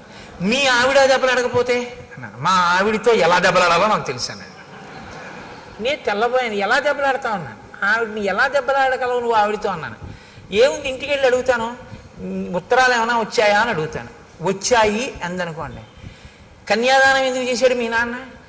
కన్యాదానం చేసి నాతో పంపడం ఎందుకు, రోజుకో ఉత్తరం రాయడం ఎందుకు, నీకేమో పుట్టింటి మీద వ్యామోహం కల్పించడం ఎందుకు, నిమిషానికోసారి నువ్వు పుట్టింటికి ఎడతాను అనిపించేటట్టుగా చేయడం ఎందుకు, ఎందుకు ఆపాటి దానికి ఆ పుట్టింట్లోనే ఉంచుకోపోయాడా, ఎందుకు ఇచ్చినట్టు పిల్లలని చెప్పి అయిన దానికి కాని దానికి చెలరైపోతాను అలా మెట్ల మీద. ఆవిడ కోపం వచ్చేదో ఉంటుంది. నేను అన్నాను, మరి ఉత్తరం రాయిపోతే అన్నాను. కన్యాదానం చేసేసాడుగా, ఇంకా ఏమైపోతాయి ఆయనకి ఎందుకు, ఓ క్షేమంగా ఉన్నావా ఏమిటని కూడా ఉత్తరం రాయడు. ఎంత గొప్ప నాన్నే మీ నాన్న అంటానన్నాడు. అయ్య బాబోయ్ నాయన నీతో చాలా కష్టం రా అన్నాడు. కాబట్టి అలా ఉన్నాడనుకోండి, మీరేం చేస్తారు దానికి? అప్పుడు రాముడు ఏం చేస్తారంటే మౌనంగా ఉంటాడు అన్నారు మహర్షి. నోత్తరం ప్రతిపద్యతే, ఏమీ మాట్లాడ్డు, నిశ్శబ్దంగా ఉంటాడు. ఆయన నిశ్శబ్దంగా, నేను మాట్లాడను, జవాబు చెప్పను ఇప్పుడు, అంతే, అలా ఉంటాడు. కథంచిదుపకారేణ కృతే నైకేన తుష్యతి నస్మరత్యపకారాణం శతమప్యాత్మవత్తయ. కథంచిదుపకారేణ, కథంచి అంటే కావాలని చేసింది కాదు, అనుకోకుండా చేసిన ఉపకారం. అనుకోకుండా ఆయన వల్ల ఒక ఉపకారం జరిగింది, కావాలని చేద్దామని చేసిన ఉపకారం ఏం కాదది. కథంచిదుపకారేణ కృతే నైకేన తుష్యతి, అలాంటి ఉపకారం ఒక్కటైనా సరే ఎంతో సంతోషపడిపోతాట.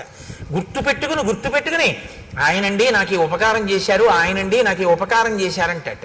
నిజంగా ఆయన ఏం కావాలని ఏం చేయలేదు. ఏదో రాముడు నేను ఓ దగ్గర కూర్చున్నాం అనుకోండి, రాముడు టికెట్ కొనుక్కుందామని ఎడుతున్నాడు, రాముడు పెట్టి నా పెట్టి పక్కన పెట్టాడు, నాకేం చెప్పలేదు, వెళ్ళిపోయాడు. ఈలోగా ఓ దొంగ అటుగా వచ్చాడు, ఆ పెట్టి పట్టుకెడదాం అనుకుని నా పెట్టే అనుకుని పట్టుకెళ్ళలేదు, పక్క వాళ్ళ పెట్టి పట్టుకుని వెళ్ళబోయాడు, పట్టుకున్నారు, కొట్టారు. కొడుతుంటే అసలు నేను ఆ పెట్టి జోలికి వెళ్దాం అనుకున్నాను, ఆ పెట్టి అటుకుపోతే పోయేది, టికెట్ కోసం వెళ్ళాడు, ఆయన పెట్టి అనుకుని నేను ఎత్తుకుపోలేదన్నాడు. ఇప్పుడు రాముడు అనుకుంటాట, నేను ఆయనకి అప్పచెప్పపోయినా నా పెట్టె ఆయన పెట్టె పక్కన పెట్టడం వల్ల నా పెట్టె దొంగతనం కాకుండా రక్షింపబడింది. ఇప్పుడు నేనేమైనా రక్షించాను ఆయన పెట్టెని, ఆయన నాకు అప్పచెప్పాడా, నేను రక్షించానా? నేను రక్షించలేదు. ఆయన పెట్టె నా పెట్టె పక్కన పెట్టాడు, దొంగడు అనుకున్నాడు, రెండు పెట్లు నావనుకుని. నీ చెయ్యాలని చెయ్యకపోయినా ఉపకారం నా వలన అనుకోకుండా ఒక ఉపకారం జరిగినంత మాత్రం చేత దాన్ని తలుచుకో మహానుభావుడు ఎంత ఉపకారం చేశాడో అని కృతజ్ఞతతో పొంగిపోతుంటాట రాముడు. కథంచిదుపకారేణ కృతేనైకేన తుష్యతి నస్మరత్యపకారాణం శతమప్యాత్మవత్తయ. కావాలని 100 అపకారాలు చేశాడు వాడు, చిరునవ్వు నవ్వుతాడు అది గుర్తొచ్చినప్పుడు. ఇచ్చివాడు పాన్లిద్దరూ తెలియనితనం, ఏం చేస్తాం అమాయకత్వం అంటే అంతే. అంతేకాని అది తలుచుకుని వ్యగ్రత పడిపోతాడు, ఎంత పని చేసేశాడని ఓ దాని మీద పీకేసుకుని ఆందోళన పడిపోట. మీరు చూడండి, రామాయణం విన్నంత తేలిక కాదు. కొందరి ఇళ్లలో ఒకసారి దయానంద సరస్వతి మహారాజ్ దగ్గరికి ఒక ఆవిడ వెళ్ళి ఓ మాట అడిగారు, మీరు భగవద్భక్తి కలిగినటువంటి వాళ్ళ వల్ల ప్రశాంతత ఉంటుందంటారు, మా అత్తగారు ప్రతిరోజు 2 గంటలు పూజ చేస్తుంది, మిగిలిన 22 గంటలు తిరుగుతూనే ఉంటుంది, మరి 2 గంటల పూజ వల్ల ఉపయోగం ఏమిటని అడిగింది ఆవిడ. అంటే దయానంద సరస్వతి అన్నారు, ఆ పూజ వల్ల నువ్వు 2 గంటలు ప్రశాంతంగా ఉండడమే అన్నారు. కాబట్టి శతమప్యాత్మవత్తయ, 100 తప్పులైనా సరే రాముడు పట్టించుకోట, ఆత్మవత్తయ, తాను ఆ స్థితిలో ఉంటాడు కాబట్టి అవతల వాళ్ళ అమాయకత్వాన్ని క్షమించేస్తాడు. మా అబ్బాయి అండి, నేను తొడ మీద కూర్చోబెట్టుకుంటే వాడు లాగి నన్ను లెంపకాయ కొట్టాడు. చిన్న పిల్లాడు, వాడికి ఏం తెలుసు? వాడికి నాన్నగారి గడ్డం చూసాడు, దేవుడు కొత్తగా నాన్నగారి గడ్డం పెంచారనుకున్నాడు, ఆ గడ్డం పట్టుకోపోయి ఓ లెంపకాయ కొట్టాడు. చుర్రమంది నాకు. నేను లాగి లెంపకాయ కొడతానా? ఆ చెయ్యి తీసి, అమాయకత్వం తెలియదు పిల్లాడికి, ఇలా అన్నాడు. ఎంత దెబ్బ తగిలిందిరా అని ఓ ముద్దు పెట్టుకుని, నాన్న కొట్టకు అన్న, 2 చేతులు నా చేతితో పట్టుకుంటాను కాసేపు. అలా కొట్టకూడదు. దెబ్బ తగిలింది చూసా, నీ పెట్టిందా లేదా? ఎందుకు మన్నించగలిగాను? నా బిడ్డ అమాయకుడు, వాడికి ఏం తెలుసు? వాడికి ఏం తెలుసు పాపం, పోలేండి ఏదో వాడికి ఏం తెలుసు, ఏదో అలా చేశాడు అన్నారనుకోండి, మీరు ప్రశాంతంగా ఉంటారు. అవతల వాడి యొక్క అజ్ఞానము మన్నింపబడింది. అందుకే పెద్దలు ఏం చెప్తారంటే, 3 నీకు తెలిసి ఉంటే నీకు ఇబ్బంది ఉండదంటారు. లోకంలో నీతో సమానులు కనపడతారు, నీకన్నా అధికులు కనపడతారు, నీకన్నా తక్కువ వాళ్ళు కనపడతారు. ఈ 3 లేకుండా అసలు నువ్వు సమాజంలో తిరగడం కుదరదు. అసలు ఈ 3 విషయంలో మీరు లోపల ఏదైనా బయాస్ అంటారు ఇంగ్లీష్లో, అన్యథా మనసులో భావం ఉందనుకోండి, మీరు ఇమడలేరు, ఇబ్బంది పడిపోతారు.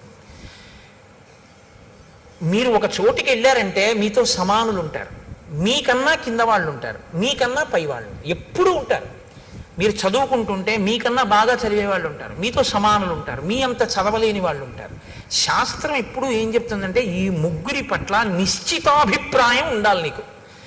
నీతో సమానులు గౌరవం, నీతో సమానులైనటువంటి వారి యందు ఆదరం ఉండాలి, ప్రేమ, కలిసి తిరిగేటటువంటి సుహృత్ సంబంధం ఉండాలి. నీకన్నా ఉన్నతులు గౌరవం ఉండాలి. మహానుభావుడు ఎంత సాధన చేశాడో, నాకన్నా అంత పైమెట్టు మీద నించున్నాడు, ఆయన్ని మనం చూసి నమస్కారం చేసి ఆయనలా మనం కూడా అవ్వాలని నువ్వు గౌరవించగలగాలి. నీకన్నా తక్కువ వాడు ఈశ్వరానుగ్రహంతో ఆయన వృద్ధిలోకి రావాలో కానుకున్నాడు. పాపం అంతగా తెలుసున్నవాడు కాడు, ఆయన వృద్ధిలోకి రావాలన్నారు. ఇప్పుడు మీరు గుర్తుపెట్టుకోండి, మీరు ఎవరితో సమన్వయం అవుతున్నారో ఆ 3 మెట్ల మీద ఉన్నవాళ్ళు కూడా సంతోషంగా ఉంటారు. మీకన్నా పైమెట్టు మీద ఉన్నవాడిని చూసి మీరు భరించలేకపోయారనుకోండి, ఎంత మంచిలోనూ అవగుణాన్ని తీస్తారు. ఇది లోకం యొక్క పోకడ అక్కడే వస్తుంది. ఆయన యందు ఉండదు, నీలో ఉంది ఆ భావన. ఆయన ఉన్నతిని నువ్వు తట్టుకోలేవు, అందుకని మాట్లాడతారు తప్పుగా. నీతో సమానుడు ఏంటి, నాకన్నా గొప్ప అంటాడు, నీకన్నా తక్కువ నైత్య భావన, వాడికి ఏం తెలుసండి అంటాడు. ఇప్పుడు వాళ్ళకేం అవ్వదు, వాళ్ళు అలాగే ఉంటారు. పాడైపోయేది ఎవరంటే నువ్వు. ఇది తెలుసుకుని ప్రవర్తించడం ఆత్మవత్తయా.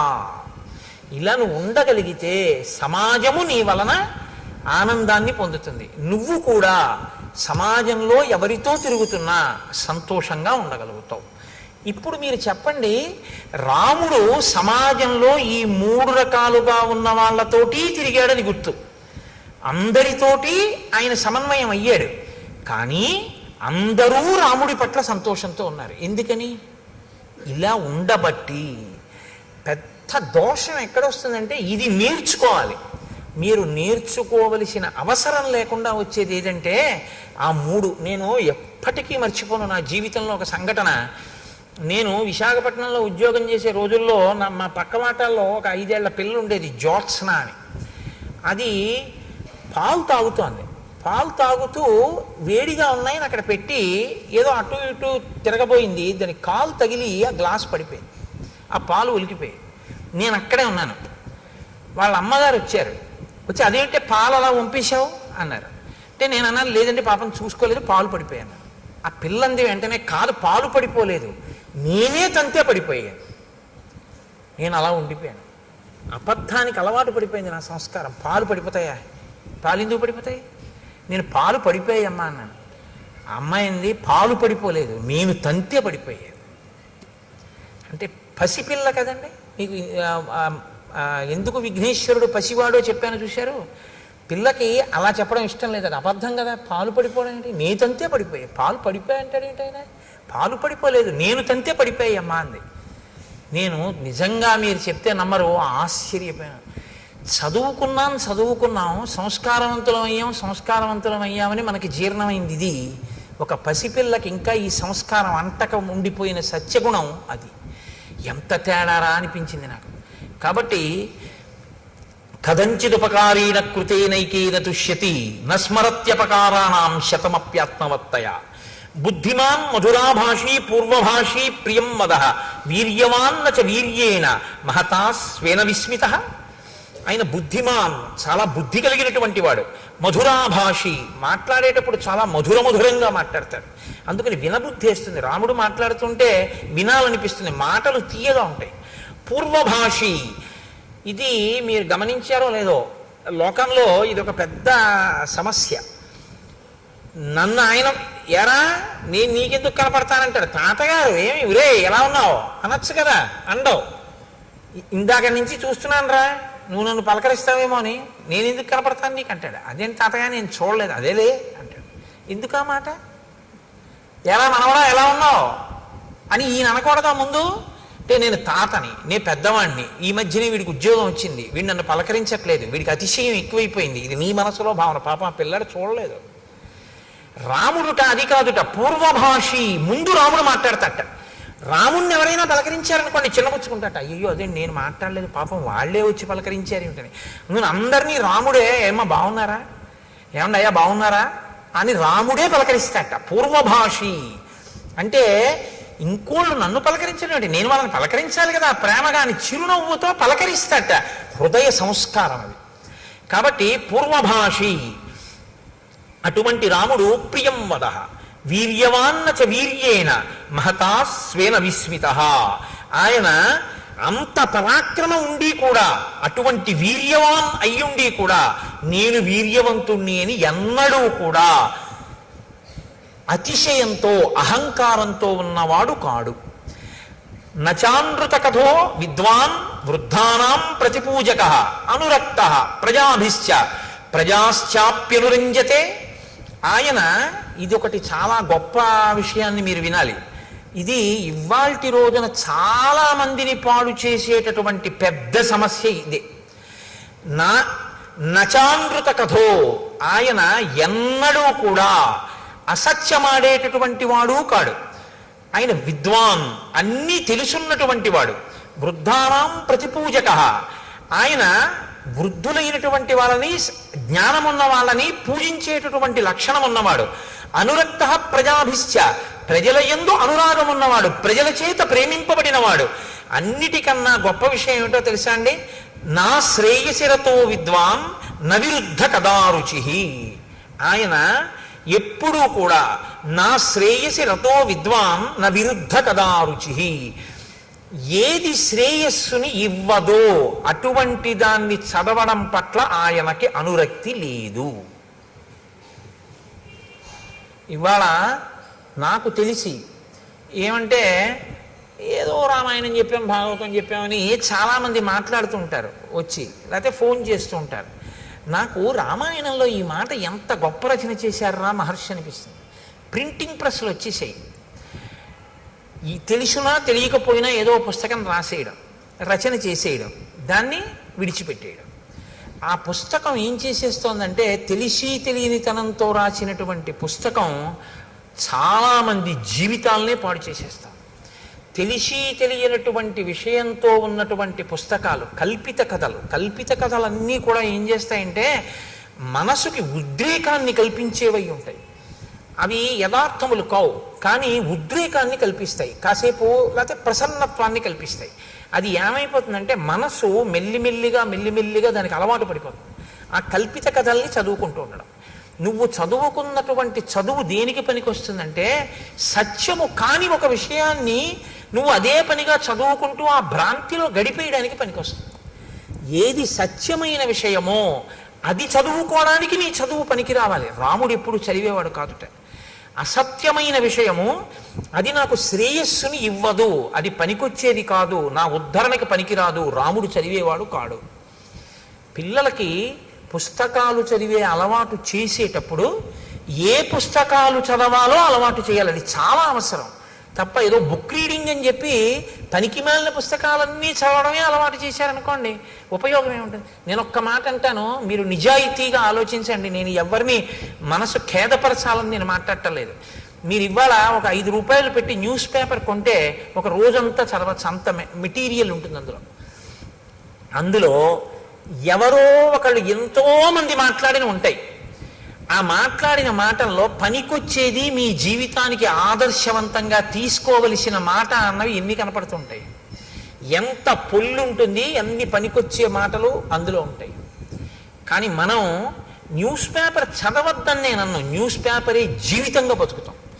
సంధ్యావందనం చేయడం ముఖ్యమా, న్యూస్ పేపర్ చదవడం ముఖ్యమా అంటే ఒక్కసారి పేపర్ చూస్తానంటాడు. ఒక్కసారి పేపర్ చూస్తానని ఇలా పట్టుకున్నవాడు పేపర్ అంతా అయ్యాక 9ంటికి సంధ్యావందనానికి వెళ్తాడు. 9ంటికి సంధ్యావందనానికి వెళ్ళే లోపల నీ మనసు ఏమైపోతుందంటే ఇందులో ఉన్న విషయాలు చదివి నీ పక్షపాతాలకి అనుగుణంగా అది ఉద్వేగం చెందుతుంది. ఆ ఉద్వేగంలో నీ మనసు ధ్యానమునందు కుదురుకోదు. నువ్వు చేసిందేముంది అంటే ఏది ముందు చెయ్యాలో ఏది వెనక చెయ్యాలో తెలియకపోవడం, ఏది శ్రేయస్సునిస్తుందో అది ఎక్కువ చదవకపోవడం, ఏది శ్రేయస్సుని ఇవ్వదో దాన్ని చాలా శ్రద్ధగా ఎక్కువసేపు చదవడం. ఏమిటి నువ్వు దానివల్ల నువ్వు పొందుతున్నది ఏమి అన్నావు అనుకోండి, నీకు ఉపకారం ఏమి ఉండదు. దానివల్ల ఏమీ ఉండదు ఉపకారం. వాడు వీడిని అన్నాడు, వీడు వాడిని అన్నాడు, వాడు వీడిని అన్నాడని వీడు వాడిని అన్నాడని మీరు మళ్ళీ కాఫీ తాగి చెప్పుకోవాలంతే. ఏమిటి ప్రయోజనం? ఏమీ ఉండదు. రామాయణంలో రాముడు ఏమన్నాడో చదివావా? ఎప్పుడు చదవడు. ఎప్పుడు టైం ఏదండి అంటాడు. రామాయణం అయోధ్యకాండ చదివారు ఏంటంటే ఎప్పుడన్నా 2-3 సర్కలు అన్నారు అనుకోండి, అబ్బే అంత టైం ఎక్కడ ఉంటుందండి నాకంటే. న్యూస్ పేపర్ చదివావా అని అడిగాను అనుకోండి, అసలు న్యూస్ పేపర్ చదవకపోతే నాకు ఆ రోజులా ఉండదండి అంటాడు. అనురక్తి అది పెంచుకోవద్దు. శ్రేయస్సునిచ్చే వాటి మీద నీవు ఎక్కువ సమయాన్ని వెచ్చించడం నేర్చుకో. ఇది మనకి తెలిస్తే యథార్థంగా 42 రోజులు అయ్యేటప్పటికీ ఇది అనుష్ఠానంలోకి వచ్చిందని గుర్తు ఏమిటంటే, రామకోటి రాసేటటువంటి పుస్తకాలు హరిప్రసాద్ గారు ముద్రణ చేసినవి సరిపోకుండా ఉండాలి కదా.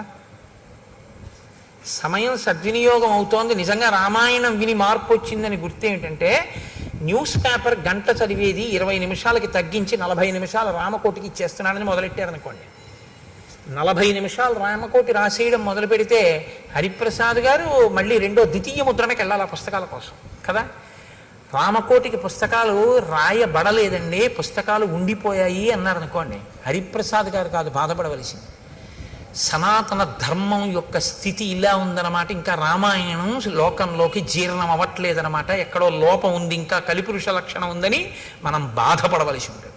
అవునా? నన్ను సహృదయంతో అర్థం చేసుకోండి. కాబట్టి ఇది రామచంద్రమూర్తి యొక్క స్థితి. కాబట్టి ఇటువంటి మహానుభావుడు. అన్నిటికన్నా అద్భుతమైన విషయం అండి రామాయణంలో. నేను అందుకే మీతో మనవి చేసేది, అయోధ్యకాండలో ప్రతి శ్లోకం మన జీవితానికి అన్వయం అవుతుంది, గృహస్థాశ్రమానికి అన్వయం అవుతుంది, మనని దిద్దుబాటు చేస్తుంది. ఇలా దిద్దుకో నేర్పుతుంది. రాముట్ట ధర్మ కామార్థ తత్వజ్ఞ స్మృతిమాన్ ప్రతిభానవాన్ లౌకికే సమయాచారే కృతకల్పో విశారద. ఆయనకి ధర్మము గురించి, కామము గురించి, అర్థము గురించి బాగా తెలుసు. అసలు పెళ్లి చేస్తే ధర్మేచ అర్థేచ కామేచ నాతి చరామి అంటాడు. ఈమెను నేను అతిక్రమించను ధర్మమునందు, అర్థమునందు, కామమునందు. మిమ్మల్ని నేను మాట అడుగుతాను, చెప్పండి ఈ 3 ఈశలు నిజానికి. ఎందుకంటే మోక్షం పక్కన పెట్టేయండి, చతుర్విధ పురుషార్థాల్లో ధర్మం, అర్థం, కామం. ఇందులో ధర్మం సరే పక్కన పెట్టండి, అర్థము, కామము. అర్థం అంటే డబ్బే కదండి, అందాక అనుకోండి. పోని ధనీష, అది 3 ఈశలలో ఒక ఈశ. అది అంటే మనిషిని పాడు చేసేది. అది జన్మాంతరం వాసన కింద తరుగుతుంది మనిషిని. అటువంటిది ధనేష. ధనేష, దారేష, పుత్రేష, ఈ 3ను. ఇవి మనసుని వదలవు జాగ్రత్త. అంటే ఏమిటో తెలుసా అంటే మనసుని వదలవన్న మాట ఎందుకంటారో తెలుసా? ఇది ఏం చేస్తుందంటే మీ మనసుని మీరు దేని యందు పెట్టారో దాన్నే స్మరిస్తుంది. అది అంత్యకాలమునందు శరీరంలోంచి మనసు వెళ్ళిపోయేటప్పుడు ప్రాణోత్క్రమణం అంటారు. చనిపోవడం అంటే ఏమిటో భాగవతంలో చెప్తారు. మనసు ఏం చేస్తుందంటే ఆఖరణ ఇంద్రియాల్లో ఉన్న శక్తులన్నింటినీ సర్దేసుకుంటుంది గబగబా. అంటే కంట్లో ఉన్నటువంటి చూడగలిగిన శక్తిని వెనక్కి లాగేసి తనతో అంటించుకుంటుంది. చెవికి వినగలిగిన శక్తిని వెనక్కి తీసి తనతో పట్టుకుంటుంది. స్పర్శేంద్రియానికి, చర్మానికి ముట్టుకుంటే తెలిసే శక్తిని వెనక్కి లాగేసి పట్టుకుంటుంది. పట్టుకుని ఇప్పుడు ఈ మనసు ఏం చేస్తుందంటే ప్రాణోత్క్రమణంతో, అంటే ప్రాణము ఆఖరి శ్వాస ఎట్నుంచి నిర్గమించిందో, ఏ కన్నంలోంచి బయటికి వెళ్ళిపోయిందో అట్నుంచి బయటికి పారిపోతుంది. అది కూడా వెళ్ళిపోయి ఇదే మనస్సు మీరు చిట్ట చివర దేన్ని స్మరించారో అది తీర్పు. పరమేశ్వరుడికి పునర్జన్మ యందు అధికారము లేదు.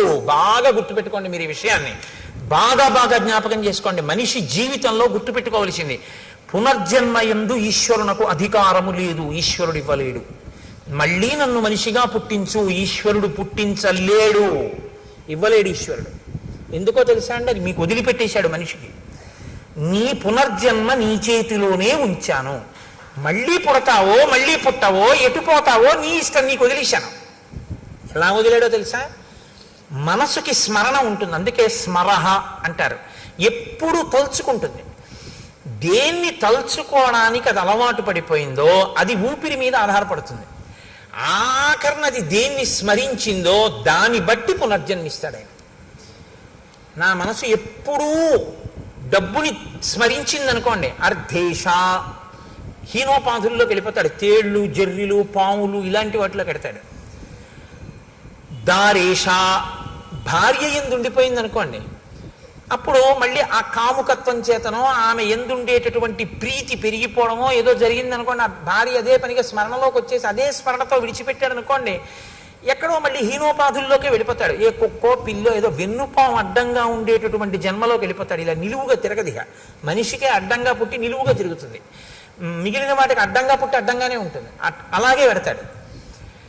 ఇప్పుడు స్మరణం ఈశ్వరుడు చూస్తాడు. ఆఖరి స్మరణ ఏది చేశాడు చూస్తాడు ఆయన. ఈశ్వరుణ్ణి స్మరించింది మనస్సు, మోక్షం ఇచ్చేస్తాడు. ఈశ్వరుణ్ణి స్మరించడం అంటే ఆఖరణ స్మరిస్తానండి, ఇప్పుడు ఎందుకు ఇవన్నీ అన్నారు. అలవాటు చేసింది ఏదో అది స్మరిస్తుంది, అంతేగాని అప్పుడు స్మరించడానికి ఏం ఓపిక ఉండదు. ఇంకా అప్పుడు మనసు ఏం చేస్తుందంటే నిర్గమిస్తుంది. నిర్గమించడం అంటే గుర్తుపెట్టుకోండి, కళ్ళల్లోంచి, ముక్కుల కన్నాల్లోంచి, చెవుల్లోంచి, నోట్లోంచి, రోమకూపములు కొన్ని లక్షల్లోంచి కూడా నిర్గమిస్తుంది. అంటే వెంట్రుకలు పుట్టిన కన్నాలు ఉంటాయి, అవి కన్నాలే, లేకపోతే చెమట బయటికి ఎలా వస్తుంది లోపల నుంచి? రోమకూపాల్లోంచో అధోముఖంగా అంటే ఊర్ధ్వముఖంగా వెళ్ళదు. ఇక్కడ కపాలం పగిలి వెళ్ళాలి. వెళ్ళింది అంటే వాడికి పునర్జన్మ లేదని గుర్తు.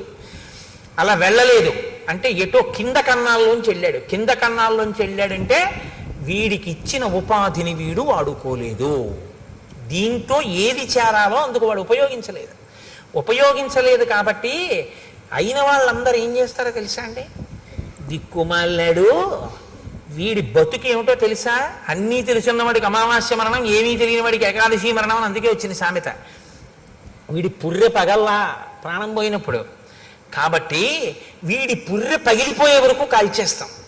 టప్ అని చప్పుడు వస్తుంది, కపాల మోక్షం అయిందన్నప్పుడు వెళ్తారు. నువ్వు ఎలాగో పగలగొట్టుకోలేదు, మేమే పగలగొట్టాం పో. ఈ స్థితిని నువ్వు పొందకుండా ఉండాలంటే నీ మనసుని సాధన చేత తిప్పాలి. సమస్త కర్మల యొక్క అంతిమ ప్రయోజనం మనసుని శుద్ధి చెయ్యడమే. మనసు సంస్కరించబడకపోతే అర్ధేశ, కామేశ, అర్ధేశ, పుత్రేశ, తర్వాత భార్యేశ ఇలా ఉండిపోయింది అనుకోండి, ఈ ఈశలు పునర్జన్మకి కారణం అవుతాయి. ఇది మనం ఒప్పుకుంటాం కాబట్టే బొట్టు పెట్టుకుంటాం. సనాతన ధర్మం అంటే ఉపన్యాసాలు చెప్పడం కాదు, సనాతన ధర్మం అంటే బొట్టెట్టుకోవడం.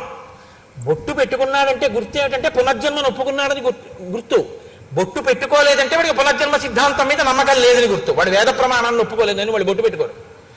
మనం బొట్టు ఎందుకు పెట్టుకుంటామంటే మేము పునర్జన్మ సిద్ధాంతాన్ని, కర్మ సిద్ధాంతాన్ని మేము అంగీకరిస్తున్నాం. ఇది బొట్టు పెట్టుకోవడంలో సూచిస్తుంది. అందుకని బొట్టు పెట్టుకుంటారు. సనాతన ధర్మంలో బొట్టు లేకుండా బయటికి రారు ఎవరు. కనుక రాముడి విషయంలో ఏమైందంటే 3 బాగా అర్థం చేసుకున్నాడు అంటున్నారు మహర్షి. బాగా అర్థం చేసుకోవడం అంటే ఏమిటండి? అంటే ఏమి లేదు, మీరు బాగా అర్థం చేసుకోవడం అంటే ఈ కామాన్ని పట్టుకెళ్ళి ధర్మంతో ముడేసేయి, అర్థాన్ని పట్టుకెళ్ళి ధర్మంతో ముడేసేయి. అర్థము కామము అనే రెండు పరిగెత్తిపోయి పక్కన నీవి కాని పొలాల్లో పడి మేసే అలవాటు ఉన్నటువంటి ఇది మన దున్నపోతులు అంటారే, అటువంటి స్థితి కలిగినటువంటివి. ఎందుకంటే తమతంబొప్ప పరంగనాజనుల పరద్రవ్యంబులన్ ముచ్చిలింగ మహోద్యోగము చేయునెం మనము దానిం బట్టి వైరాగ్య పాశంబులను కట్టి బిగించి నీ చరణ స్తంభమునైన్ కట్టి వేయిచి ముదంబెన్నడు కలగజేయ కదబో శ్రీకాళహస్తీశ్వర అంటాడు ధూర్జటి. అర్థము కామము రెండింటికి ధర్మం అనేటటువంటి ఇనప ఇబ్బందే. ధర్మబద్ధము కాని కోరిక పుట్టేటట్లు చెయ్యగలిగినవి నువ్వు చూడటం మొదలు పెట్టావా ప్రమాదమే. నీకు శ్రేయస్సుని ఇవ్వనిది చదువుతున్నావు, నీకు శ్రేయస్సుని ఇవ్వనిది నువ్వు చూస్తున్నావు.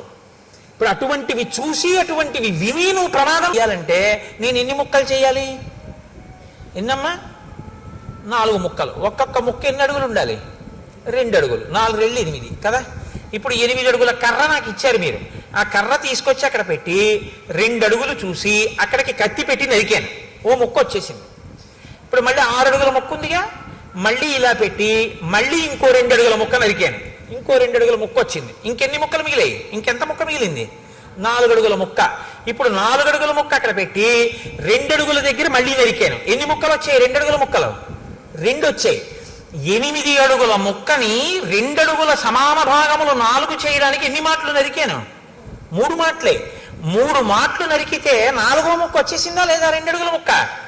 ధర్మబద్ధమైన అర్థము, ధర్మబద్ధమైన కామము మోక్షాన్ని ఇచ్చేస్తాయి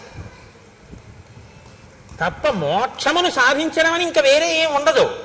మోక్షము అంటే ధర్మబద్ధమైన అర్ధకామములను తెలిసి ఉండుట, అలా జీవించుట, అదే మోక్షమునకు హేతు. ఇది రాముడికి తెలుసు. కాబట్టి ఇప్పుడు ఏది ప్రధానంగా తెలిసి ఉండాలంటే ధర్మం తెలిసి ఉండాలి. తెలిసి ఉంటే ధర్మానికి అర్ధకామములు ముడివేయాలి. రాముడు ఎలా వేశాడో నువ్వు చూస్తే నువ్వు అలా వేయాలి. కాబట్టి అయోధ్యకాండ అంత గొప్పది. కాబట్టి అయోధ్యకాండ అంటే గృహస్థాశ్రమానికి పనికొచ్చేటటువంటి ఎన్ని విషయాల్లో ఆవిష్కరిస్తుందండి. అలా మీరు ఏ శ్లోకం పట్టుకున్నా అంతే, అందులోంచి ఎన్ని రహస్యాలు చెప్తున్నా. వేదోప బ్రహ్మణం అది. ఏ శ్లోకాన్ని మీరు చదవండి, అందులోంచి మీరు ఒక కొత్త విషయాన్ని తెలుసుకుంటుంటారు. ఓ ఇదేనమాట విషయం, నేను ఇలా దిద్దుకోవాలన్నమాట అని తెలుస్తూ ఉంటుంది.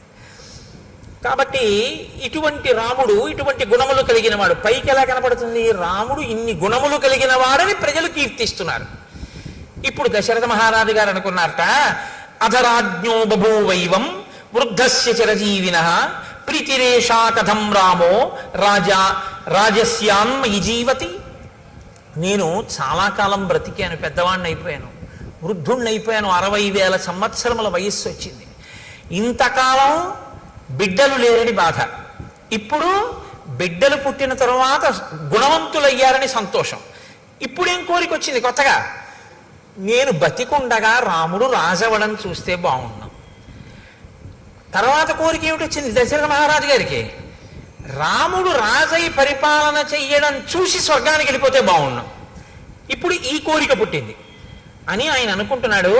వృద్ధికామోహి లోకస్య సర్వభూతానుకంపన మత్త ప్రియతరో లోకే పర్జన్య ఇవ వృష్టిమాన్. దశరథుడి దృష్టిలో రాముడు ఎటువంటి వాడు? ఆయన లోకాన్నంతటినీ కూడా అనుగ్రహించగలిగినటువంటి సమర్థుడు. ఎలా అనుగ్రహిస్తాడు అంటే, ఒక ఊళ్ళో వాళ్ళందరూ దాహంతో ఆర్తితో ఉన్నారు. కేవలం పంపుల్లో నీళ్లు బాగా వదిలిపెడతామండి అంటే సరిపోతుందా? ఆచరి వెండిపోతుంది. బాగా నీరు నిండినటువంటి మేఘముల గుంపు వచ్చి వర్షించిందా, చెరువులు తటాకములు అన్నీ నిండిపోతాయి, మంచి జల సమృద్ధి కలుగుతుంది.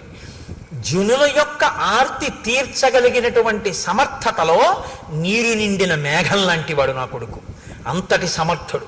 కాబట్టి ఆ రాముడు రాజు అయితే బాగున్నాం. అయితే యథాస్వర్గమమాప్నుయాం, అప్పుడు నేను రాజరికం ఆయన చేస్తుండగా చూసి ప్రాణం విడిచిపెట్టి నేను స్వర్గలోకానికి వెళ్ళిపోతాను అని అనుకుని కబురు చేశాడు. పౌరులకు, జానపదులకు, సేనానాయకులకు, మంత్రులకు, సామంతులకు, ఇతర ప్రముఖులకు అందరికీ విడివిడిగా కబుర్లు చేశాడు. అందరికీ కలిపి ఒకరు కాదు, విడివిడిగా. ఒకరికి తెలిసినట్లు ఒకరికి తెలియదు. వాళ్ళల్లో వాళ్ళు చర్చించుకునే అవకాశం ఇవ్వలేదు దశరథుడు. ఎందుకని? ఇది ఊర్జిత కథోపేతంబు. ఏ అశ్వమేధయాగం చేసేటప్పుడు చెప్పినట్టు చెప్పచ్చుగా, అలా చెప్పలేదు. అందరూ రావాలి. ఎలా కబురు చేశాడో తెలుసా అండి? సామంతులందరి దగ్గరికి వెళ్ళి నువ్వు చెప్పి 11 అయ్యేటప్పటికి వచ్చేసి మనం. సామంతులందరూ ఎందుకు రమ్మన్నాడు చక్రవర్తి? మాట్లాడుకునే అవకాశం లేదు. అలాగే జానపదుల్లో ప్రముఖుల్ని వచ్చేసేయమను, ఒకళ్ళతో కబురు చేశాడు, వాళ్ళు మాట్లాడుకునే అవకాశం లేదు, వచ్చేసేయడమే. ఒకరితో ఒకరు ఎందుకు పిలిచి ఉంటాడన్న విషయం మీద చర్చించడానికి అవకాశం లేకుండా చేశాడు. ఎందుకు చేసి ఉండాలి? ఏం వాళ్ళు చర్చించుకుంటే వాళ్ళలో వాళ్ళు చర్చించుకుంటే ఏది చర్చించుకోవాలి? పిల్లల పెళ్ళిళ్ళు అయిపోయాయి, రాజు వృద్ధుడైపోయాడు, యవరాజ్య పట్టాభిషేకం ఏమైనా చేద్దాం అనుకుంటున్నాడా? ఇంతమందిని పిలిచాడంటే బహుశా అదే అయి ఉంటుంది. కాబట్టి యవరాజ్య పట్టాభిషేకం అంటే ఎవరికి చెయ్యాలి? దశరథ మహారాజు గారు రాముడికే చెయ్యాలి. మరి రాముడికే చేస్తాడని వాళ్ళు అనుకుంటే రాముడు మంచివాడు కాకపోతే భయపడాలి. రాముడు మంచివాడని తానే అనుకుంటున్నాడుగా. రాముడు మంచివాడని నేను అనుకుంటున్నా, ప్రజలు అనుకోవట్లేదు అనుకుంటే తను భయపడాలి. ప్రజలు అనుకుంటున్నారని తనకి తెలుసుగా.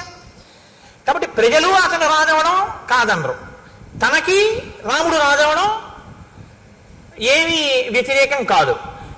మరి తను కోరుకుని ప్రజలు కోరుకున్నా రాముడు రాజు అవడేమో అని ఎందుకు భయపడుతున్నాడు? అంటే దశరథుడు భయపడవలసిన కారణం ఏదో ఉందన్నమాట ఎక్కడో కదా. ఇది ఊర్జిత కథోపేతంబు, ఇది మీరు పట్టుకోవలసి ఉంటుంది. అంటే ఏదో దాచాడు దశరథ మహారాజు గారు, అది మనకి తెలియదు, తెలుస్తుంది.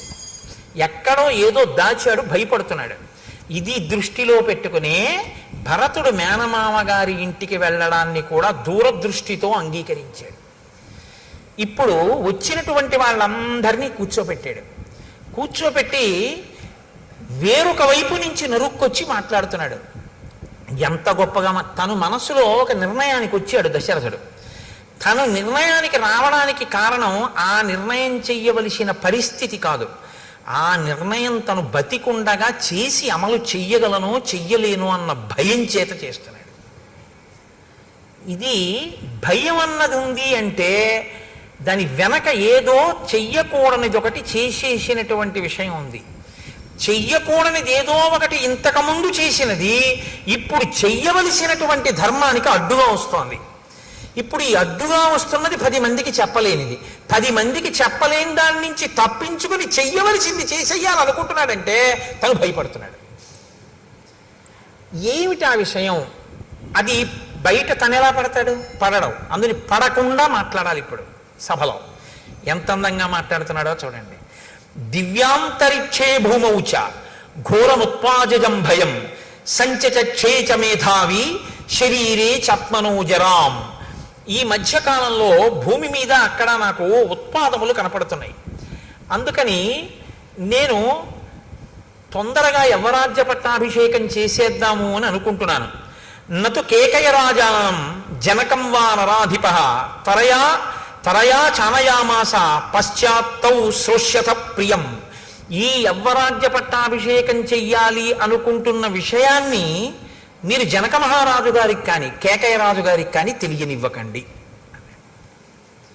తెలియనివ్వకండి అనగానే అనుమానం వస్తుందా రాదా అండి? జనకుడికి ఎందుకు చెప్పకూడదు? వియ్యంకుడు. ఎట్లాంటి వియ్యంకుడు? హ్రస్వరోముడు తన తమ్ముడు, కుశధ్వజుడి తమ్ముడు. కుశధ్వజుడి తమ్ముడు, ఆ తమ్ముడి యొక్క 2 కూతుళ్ళు తనకి 2 కోడళ్ళు, జనకుడి యొక్క 2 కూతుళ్ళు తన 2 కోడళ్ళు. కాబట్టి ఇప్పుడు జనకుడి కూతుళ్ళ కిందే వస్తారు ఆ 4. కాబట్టి వియ్యంకుడు కదా, జనకుడిని పిలవాలి. పట్టాభిషేకం చేసేటప్పుడు పిలవద్దంటున్నాడు. అదేమిటంటే వియ్యంకుడికి చెప్పొద్దంటాడేంటి? యవరాజ్య పట్టాభిషేకం చేస్తూ అని ఎవరైనా అనుకుంటారేమోనని అనుకోకుండా ఉండవలసిన రీతిలో మాట చెప్తున్నాడు. జనక మహారాజు గారికి చెప్పకండి, కేకయ రాజు గారికి చెప్పకండి, వాళ్ళిద్దరికీ తెలియక్కర్లేదన్నాడు. అంటే ఈ ఇద్దరే వద్దనడానికి ఏదో కారణం ఉందన్నమాట. ఈ ఇద్దరిని ఎందుకు వద్దంటున్నాడు అన్నది తర్వాత తెలుస్తుంది మనకి. ఊర్జిత కథోపేతంబు కదండి, తెలిసినా నేను చెప్పేయకూడదు, అలా చెప్పకుండా ఉండాలి కాసేపు గుంభనంగా. కాబట్టి వీళ్ళిద్దరికీ తెలియనివ్వకండి. అంటే మిగిలిన వాళ్ళు తెలివి తక్కువ వాళ్ళు ఏంటి, ఏమంటే వాళ్ళిద్దరికి ఎందుకండి చెప్పొద్దన్నాడు అంటారు. కార్యం తొందరగా పూర్తి చేయాలి. వాళ్ళు చాలా దూరంలో ఉన్నారు, వెళ్ళి చెప్పి తీసుకొచ్చేంత సమయం లేదు. అందుకని మీరేం చేస్తారంటే ఇప్పుడు వెళ్ళి చెప్పాలనుకోకండి, చేసేది మంచి పని కాబట్టి తెలుసుకుని వాళ్ళు సంతోషిస్తారని. ఇప్పుడు మీరు ఆలోచించే అవకాశం లేకుండా ఆపాడు. అంటే దశరథుడు అమాయకుడు ఏం కాడు, చాలా తెలివైనవాడు కదండి. చాలా ఆలోచించాడనమాట. ఎన్నో రాత్రులు ఆలోచించాడు. ఆలోచించి మిగిలిన వాళ్ళతో మాత్రం నేను ఈ విషయం మాట్లాడాలన్నాడు. అని పౌరులని, జానపదులని, సామంతుల్ని అందరినీ కూర్చోపెట్టి అన్నాడు, ఇదం శరీరం కృత్సనస్య లోకస్య చరతాహితం పాండురస్యాతపత్రస్య ఛాయాయాం జిరితం మయా. చాలా గొప్ప మాట అండి. నాకు రామాయణం అయోధ్యకాండలో చాలా ఇష్టమైన శ్లోకాల్లో ఇదొకటి. ఎంత అందంగా మాట్లాడాడంటే సభ యొక్క సానుభూతిని పొందే రీతిలో మాట్లాడాడు. ఈ తెల్ల గొడుగు కింద కూర్చుని నేను చాలా కాలంగా పరిపాలన చేస్తున్నానన్నాడు. రాజు రంగుల గొడుగుల కింద కూర్చోకూడదు, తెల్ల గొడుగు కిందే కూర్చోవాలి. ఇప్పుడు రేపు పాదుకా పట్టాభిషేకం చేసామనుకోండి, రంగు గొడుగు పెట్టకూడదు, తెల్ల గొడుగే పెట్టాలి. తెల్ల గొడుగు లేదనుకోండి చేయించేయాలి ఈలోగా. కాబట్టి తెల్లటి గొడుగు కింద కూర్చున్నాను నేను. ఇన్నేళ్ళు, కొన్ని వేల ఏళ్ళు కూర్చున్నాను. కొన్ని వేల ఏళ్ళు కూర్చోవడంలో నాకు తెలియలేదు సుమా అన్నాడంటే, రాజ్యాన్ని పరిపాలిస్తున్నటువంటి ఆనందంలో, ఈ భోగాల్లో ఈ శరీరం ముసలదైపోయింది అన్నాడు. తెల్ల గొడుగు కింద ఈ శరీరం జర్జరీభూతం అయిపోయింది అంటే తెలియకుండా భోగాల్లోనే జర్జరీభూతం అయిపోయింది. అది ముసలితనానికి వెళ్ళిపోతే ప్రాప్య వర్ష సహస్రాణి బహన్యాయూంషి జీవిత జీర్ణాస్యాస్య శరీరస్య విశ్రాంతిమభిరోచయే. ఈ జీర్ణమైపోయిన శరీరం ఇంకా పరిపాలన చెయ్యమంటే చెయ్యలేకపోతోంది. అందుకని ఇది కొంత విశ్రాంతిని కోరుకుంటోంది. నేను నా పూర్వీకులు కూడా ధర్మాన్ని పట్టుకుని కొన్ని వేల సంవత్సరాలుగా ఇక్ష్వాకు వంశం ఈ రాజ్యాన్ని ప్రజలని కన్నబిడ్డలలా పరిపాలిస్తోంది. నా పూర్వీకులు ఏ ధర్మం పట్టుకున్నారో నేను కూడా అదే ధర్మాన్ని పట్టుకున్నాను.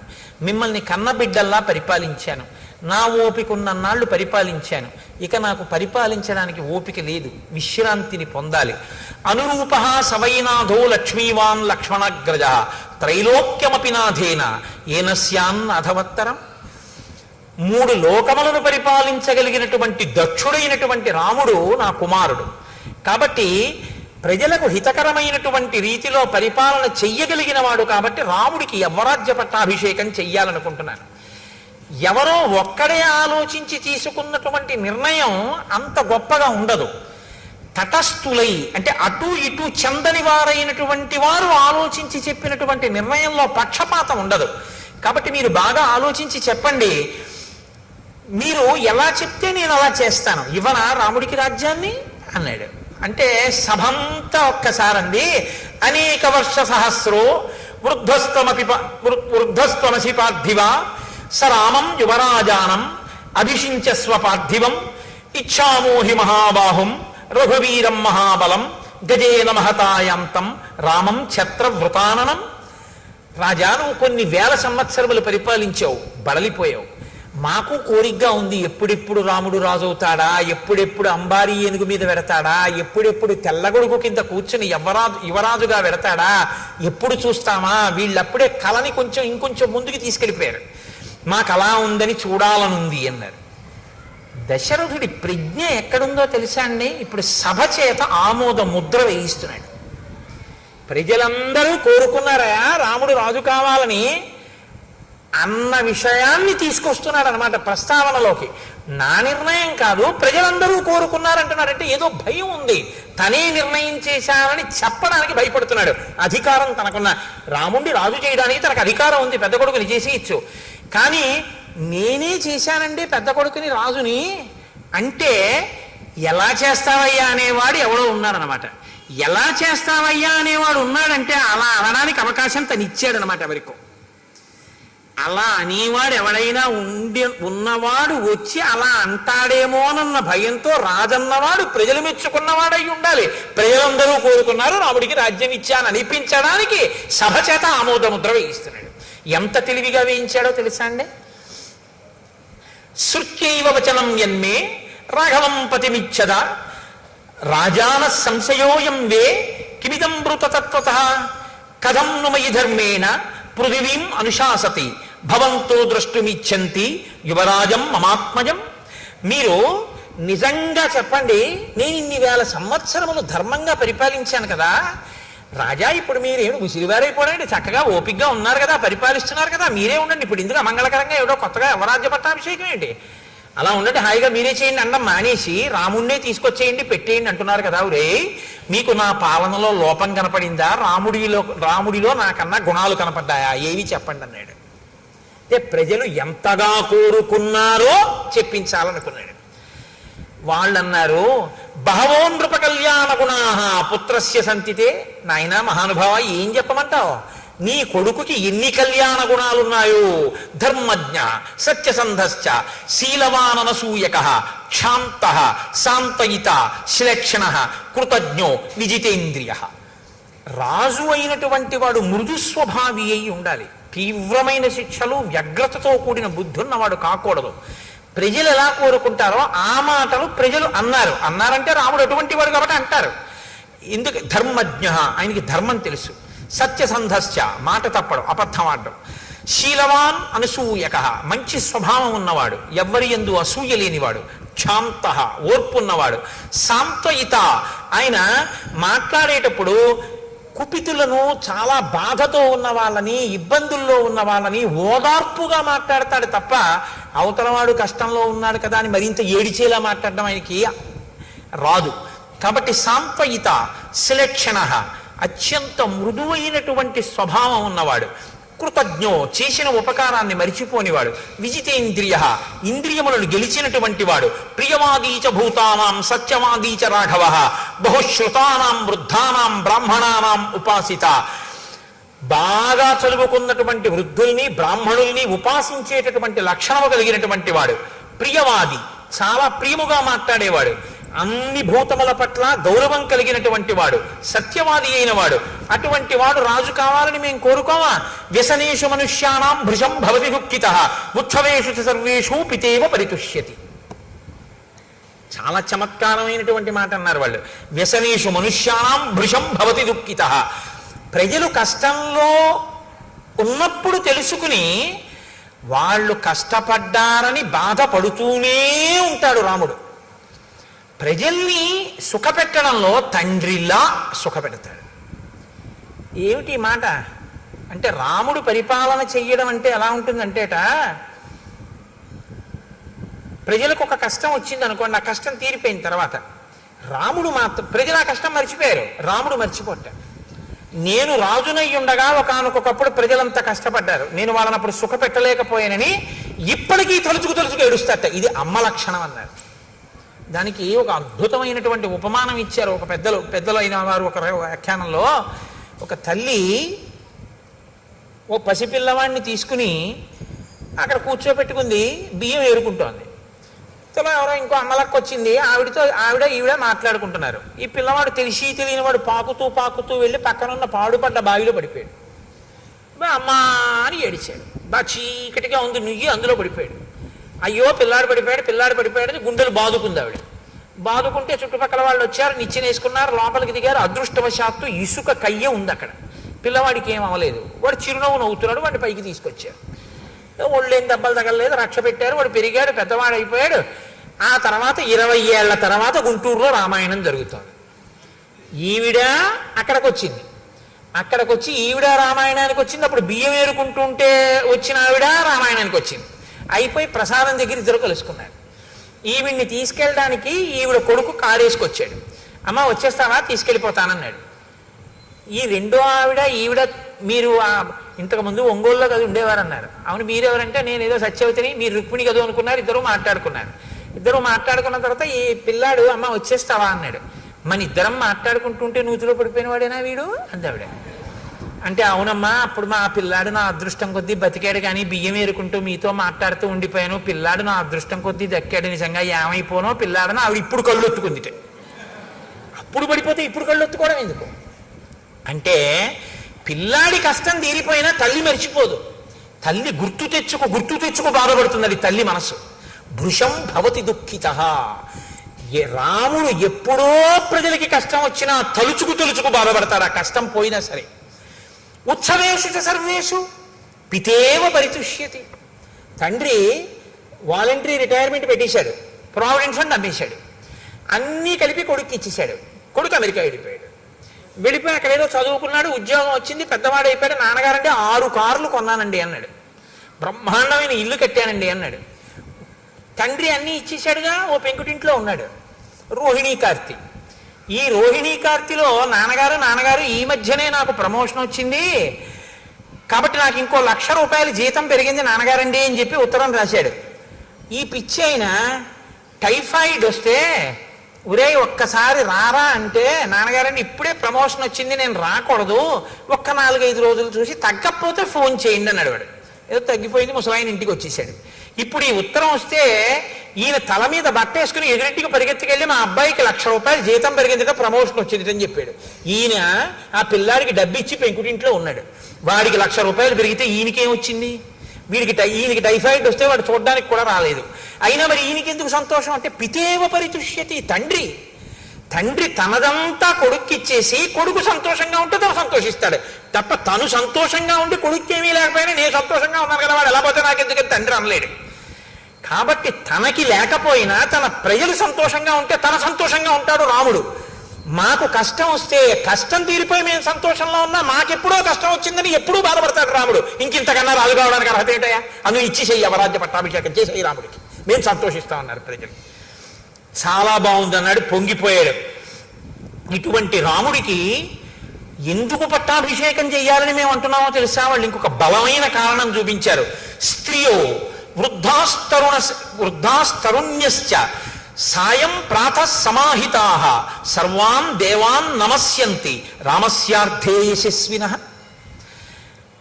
ఏమీ తెలియనటువంటి వాళ్ళు, వృద్ధులైపోయిన స్త్రీలు, యవ్వనంలో ఉన్న స్త్రీలు ఉదయము సాయంకాలము కూడా వాళ్ళు ప్రార్థన చేసేటప్పుడు పెళ్లి కాని పిల్ల ప్రార్థన చేస్తే మంచి భర్త కోసం చేయాలి, వృద్ధులైన వాళ్ళు ప్రార్థన చేస్తే తన కుటుంబం కోసం చేస్తారు. వాళ్ళుట పొద్దున్న సాయంకాలం కూడా పూజ చేసేటప్పుడు మా రాముడు బాగుండాలని పూజ చేస్తున్నారు. అంటే మా రాముడు బాగుంటే రాజ్యం బాగుంటుంది, రాజ్యం బాగుంటే మేము అందరం బాగుంటాం, ఇంకా వేరే అక్కర్లేదు, మా రాముడు బాగుండాలి స్వామి అని ప్రార్థన చేస్తున్నారు. ఇంకింతకన్నా ఏం చెప్పమయ్యా? రాజు అవ్వకుండా అని అడిగారు. రాజు అయితే ఎంత ప్రార్థన చేస్తారో అంత ప్రజాహృదయములు చూరగొన్నవాడు రాముడు. కాబట్టి ఇచ్చేసేయి, అవరాజ్య పట్టాభిషేకం చేసేసేయి. రామమిందీవరశ్యామం సర్వశత్రు నిబర్హణం పశ్యయో యవ్వరాజ్యస్థం తవ రాజోత్తమాత్మజం.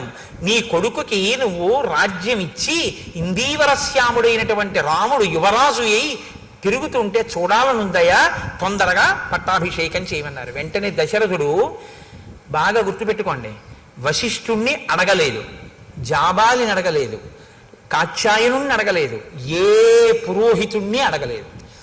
ఒకవేళ అడిగితే ఇప్పుడు కన్నా బలమైన ముహూర్తం తర్వాత ఉందండి అన్నారనుకోండి, వశిష్ఠుడి మాట కాదనడం అంత తేలిక కాదు.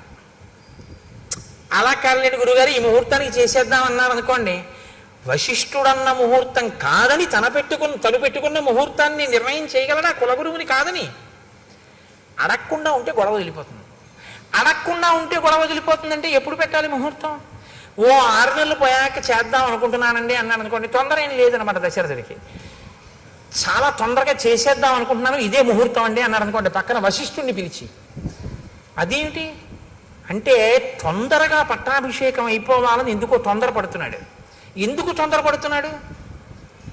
అది ఇంకొకటి చెప్తాడు తప్ప అసలు కారణం చెప్పడు. కాబట్టి ఇప్పుడు అన్నాడు, మీరు తొందరగా వెళ్ళి వశిష్ఠాది మహర్షుల్ని తీసుకురండి అన్నాడు. చైత్ర శ్రీమాన్ ఇయం మాస పుణ్య పుష్పితకానన యవ్వరాజ్యాయ రామస్య సర్వం మే ఉపకల్ప్యతాం.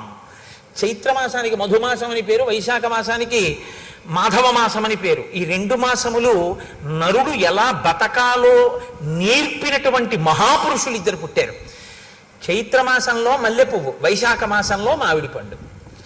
చైత్రమాసంలో వచ్చేటటువంటి మల్లెపువ్వు యొక్క సౌరభం ఎటువంటిదో తన జీవితం అటువంటి సౌరభము కలిగి అటువంటి ధర్మాత్ముడైన రాముడు పుట్టాడు.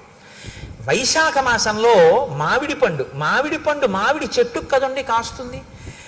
మిగిలినటువంటి చెట్లకి సంస్కృతంలో రకరకాల పేర్లున్నాయి. ఒక్క మామిడి చెట్టుకు మాత్రం రసాలమని పేరు. రసోవై సహా అని ఈశ్వరుడికి పేరు. అసలు ఆ మామిడి చెట్టు పేరే ఈశ్వరుడి పేరు. ఈశ్వరుడి అన్న పేరున్న చెట్టు కాసిన కాయ. కైలాస శంకరుడు కాలడి శంకరుడిగా వచ్చాడు. వైశాఖ శుక్ల పంచమి శంకర జయంతి.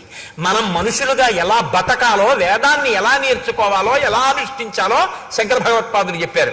మామిడి పండు వచ్చిన మాధవ మాసంలో పండు లాంటి శంకరాచార్యుల వారు మల్లెపువ్వు పుట్టి విరివిగా దొరికేటటువంటి మధుమాసంలో చైత్రమాసంలో రామచంద్రమూర్తి ఇద్దరు ఉద్భవించి ఇది తన సువాసన చేత అది తన తీపి చేత తాపాన్ని తీర్చినట్టు సంసార భ్రమణ పాలితాపోప శమనాన్ని కల్పించారు ఇద్దరు. ఒకరు ధర్మాన్ని అనుష్ఠించి చూపించారు, ఒకరు ధర్మాన్ని బోధ చేసి చూపించారు. కాబట్టి చైత్ర శ్రీమాన్ అయం మాస పుణ్య పుష్పితకానన యవ్వరాజ్యాయ రామస్య సర్వం మే ఉపకల్ప్యతాం. ఈ చైత్రమాసం చాలా గొప్పదయా. అడవిలో పువ్వులన్నీ పూస్తాయి, పుష్పితకానన చెట్లన్నీ విరబూసి ఉంటాయి. కాబట్టి ఇది చాలా గొప్ప నెల. కాబట్టి ఇప్పుడు నేను పట్టాభిషేకం చేసేద్దాం అనుకుంటున్నాను. కాబట్టి వెంటనే వశిష్ఠుణ్ణి పిలిపించాడు, జాబాలుని పిలిచాడు, కాత్యాయనుణ్ణి పిలిచాడు. వశిష్ఠ, మీరు వెంటనే ఏర్పాట్లు చేసేయండి. ఎప్పుడో తెలుసా? ముహూర్తం రేపే. పుష్యమీ నక్షత్రం ఉండగా రేపు పట్టాభిషేకం చేసేస్తున్నాను రాముడికి, యవరాజ్య పట్టాభిషేకం అయిపోవాలి, మీరు ఏర్పాట్లు చేసేయండి అన్నాడు. ఏమిటంత హడావిడి? అంత అకస్మాత్తుగా రేపే పట్టాభిషేకం పెట్టేయడం ఎందుకు అంటే వశిష్ఠుడు అడగడు. ఎందుకు అడగడో తెలుసా? అడిగితే చెప్తాడు, తన గౌరవం పోగొట్టుకోడు. తనని అడగలేదంటే అది జరుగుతుందో జరగదో వశిష్ఠుడికి తెలుసు. ఇంత తొందరపడి ఏదో కప్పడానికి పెట్టిన ముహూర్తం నిలబడుతుందా? ఇది నిలబడదని వశిష్ఠుడికి తెలుసు. నిలబడదని తానని గౌరవం పోగొట్టుకోవడం ఎందుకు? ఊరుకున్నాడు. పెద్దలు పెద్దలే, తమను అడిగితే చెప్తారు, అడగకపోతే ఎందుకు? ఊరుకుంటాడు. కాబట్టి ఊరుకున్నాడు. ఏర్పాట్లు చేయమన్నాడు కదూ. కాబట్టి ఆయన పిలిచి అన్నాడు, సువర్ణాదీని రత్నాని బలీన్ సర్వౌషధీరపి శుక్లమాల్యాంశ్చ లాజాంశ్చ పృథక్చ మధుసర్పిషి ఆహతాని చ వాసాంసి రథం సర్వాయుధాన్యపి చతురంగ బలంచైవ గజంచ శుభలక్షణం చామర వ్యజనే శ్వేతే ధ్వజం చత్రం చ పాండురం శతంచ శాతకుంభానాం కుంభానామద్వివక్షసాం హిరణ్య శృంగం వృషభం సమగ్రం వ్యాఘ్రచర్మ చ ఉపస్థాపయత ప్రాతః అగ్నిగారం మహీపతే. ఆ సేవకులందరినీ పిలిచి మంత్రుల్ని అన్నాడు, మీరు బంగారాన్ని, రత్నాల్ని, ఓషధుల్ని, పేలాల్ని, బంగారు పాత్రల్ని, చతురంగ బలాల్ని, శుభలక్షణములు కలిగినటువంటి భద్రగజాన్ని, తెల్లటి గొడుగుని, 100 పాత్రల్ని, బంగారు తొడుగులు ఉన్నటువంటి ఒక ఎద్దుని, పూర్తిగా ఉన్నటువంటి ఒక పులి చర్మాన్ని, వీటన్నింటినీ కూడా రాజుగారి యొక్క అగ్నికార్యం చేసుకునేటటువంటి గదిలో పెట్టండి అన్నాడు. నిత్యాగ్నిహోత్రీకుడు అయిన దశరథ మహారాజు గారు. కాబట్టి ఆయన గదిలో పెట్టండి అన్నాడు. తెల్లవారేటప్పటికి, రేపు సూర్యోదయం అయ్యేటప్పటికీ స్వస్తివాచకం చెయ్యాలి మనం అందరం కూడా. కాబట్టి ఈ స్వస్తివాచానికి అందరూ సిద్ధంగంటని ఋషుల్ని పురోహితుల్ని పురమాయించాడు. అందరూ చాలా సంతోషపడిపోయారు. ఎక్కడి వాళ్ళు అక్కడ పనుల మీద బయలుదేరారు. సుమంత్రుణ్ణి పిలిచాడు, తొందరగా వెళ్ళి రాముణ్ణి తీసుకురా అన్నాడు. ఉన్నవాడు ఉన్నట్టు సుమంత్రుడు వెళ్ళాడు, రాముణ్ణి రథం ఎక్కించుకున్నాడు, తీసుకొస్తున్నాడు. ఆ గవాక్షంలో నిలబడి చూశాడు రాముడు వస్తుంటే. అబ్బా, ఎంత అందగాడు నా కొడుకు అనుకున్నాడు. ఎంత విఖ్యాతమైన పౌరుషం ఉన్నవాడు. దీర్ఘబాహుం మహాసత్వం మాతంగగామినం చంద్రకాంతాననం రామం అతీవ ప్రియదర్శనం రూపౌదార్య గుణై పుంసాం దృష్టి చిత్తాపహారిణం ఘర్మాభితప్తాహ పర్జన్యం హ్లాదయంతమివ ప్రజాః నతర్ప సమాయంతం పశ్యమానో నరాధిపః. అటువంటి రాముణ్ణి రథంలో వస్తుండగా సింహవిక్రమ ఉన్నవాణ్ణి, చంద్రుడు ఎలా ఉంటాడో అటువంటి కాంతితో ఉన్నవాణ్ణి, దీర్ఘమైనటువంటి బాహువులు ఉన్నటువంటి వాణ్ణి, ఏనుగు వంటి నడకున్నవాణ్ణి, ఆ రాముణ్ణి చూసుకుని పొంగిపోయాడు. అలా నిలబడి అక్కడే ఆ సంతోషంతో రాముడు దిగి పైకి వస్తున్నాడు. తను అలా చూస్తున్నాడు. రాముడి దగ్గరికి వచ్చాడు. పక్కకి వచ్చి స ప్రాంజలిరభిప్రేత్య ప్రణత పితురంతికే నామస్వం శ్రవయం రామో వవందే చరణౌ పితుహు. ఆయన దగ్గరకు వచ్చి రామవర్మన్ హంభో అభివాదయే అని తండ్రి గారి దగ్గరికి వచ్చి తండ్రి గారి పాదాలు ముట్టుకుని తన పేరు చెప్పి నమస్కారం చేశాడు. చాలా సంతోషించాడు. దగ్గర కూర్చోపెట్టుకున్నాడు. నాయనా, నీతో నేను కొన్ని విషయాలు మాట్లాడాలి, అందుకని పిలిచాను రా అన్నాడు. కూర్చోపెట్టాడు. కూర్చోపెట్టన్నాడు. తం పశ్యమానో నృపతి తుతోష ప్రియమాత్మజం అలంకృతమివాత్మానం ఆదర్శ తల సంస్థితం. రాముడికి ఎదురుగుండా దశరథుడు కూర్చున్నట్టు. మాట్లాడదాం అనుకుని ఇలా చూసేట రాముణ్ణి. చూస్తే ఎలా అనిపించిందంటేట, తను యవ్వనంలో ఉన్నప్పుడు బాగా ముస్తాబయ్యి అద్దం ముందుకెళ్ళి నిలబడితే తన ప్రతిబింబం ఎలా కనపడుతుందో అలా అన్ని విధాలా తన పోలికలతో తను యవ్వనంలో ఎలా ఉండేవాడో అలా కనపడ్డట రాముడు. ఎంత ప్రీతి చెందాడోట నా కొడుకు, అచ్చున అలా ఉన్నాడని పొంగిపోయేట పిచ్చి దశరథుడు. ఎంత బాధపడతాడో నిజంగా. దశరథ పరితాపం చదవడమే కష్టంగా ఉంటుంది. కాబట్టి ఇప్పుడు ఆ కొడుకుని చూసుకుని అన్నాడు, నాయనా నిన్ను పుష్యమీ నక్షత్రం ఉండగా నీకు యవ్వరాజ్య పట్టాభిషేకం చేస్తానన్నాడు. రామాయణ కాలంలో వారాలు లేవు. ఆదివారం, సోమవారం, మంగళవారం, బుధవారం అప్పుడు లేవు. అవి ఇప్పుడు వచ్చాయి. అప్పుడు నక్షత్రాలు బట్టే చెప్పేవారు. కాబట్టి పుష్యమీ నక్షత్రంలో నీకు యవ్వరాజ్య పట్టాభిషేకం చేస్తాను. నువ్వు మంచివాడివే, కానీ నీ ఎందున్న ప్రీతి చేత నేను నీకు కొన్ని మంచి మాటలు చెప్తాను. నువ్వు భూయో వినయమాస్థాయ, ఇంకా బాగా వినయంగా ఉండడం నేర్చుకో. భవనిత్యం జితేంద్రియ, బాగా జితేంద్రియుడు కావాలి. కామక్రోధ సముద్ధాని త్యజేధా వ్యసనానిచ, నాయన కామక్రోధములను అణిచిపెట్టి వ్యసనములను విడిచిపెట్టి నువ్వు చాలా మంచివాడమన్న పేరు తెచ్చుకోవాలి. సరే వెళ్ళిరా, రేపు ఉదయం నీకు పట్టాభిషేకం.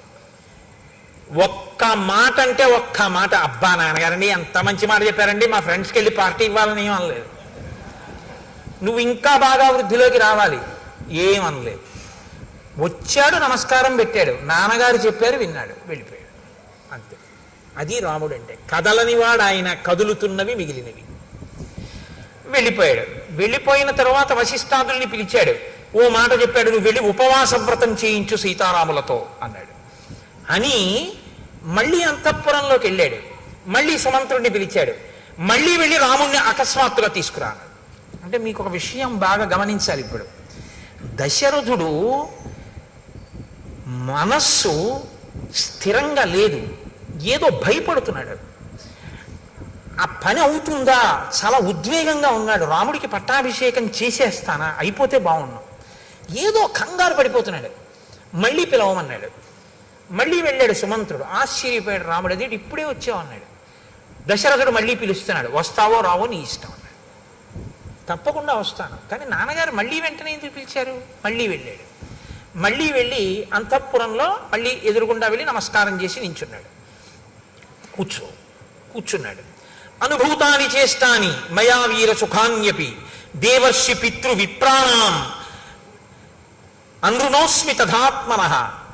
నాయన రామ, నేను చాలా పెద్దవాడిని అయిపోయాను.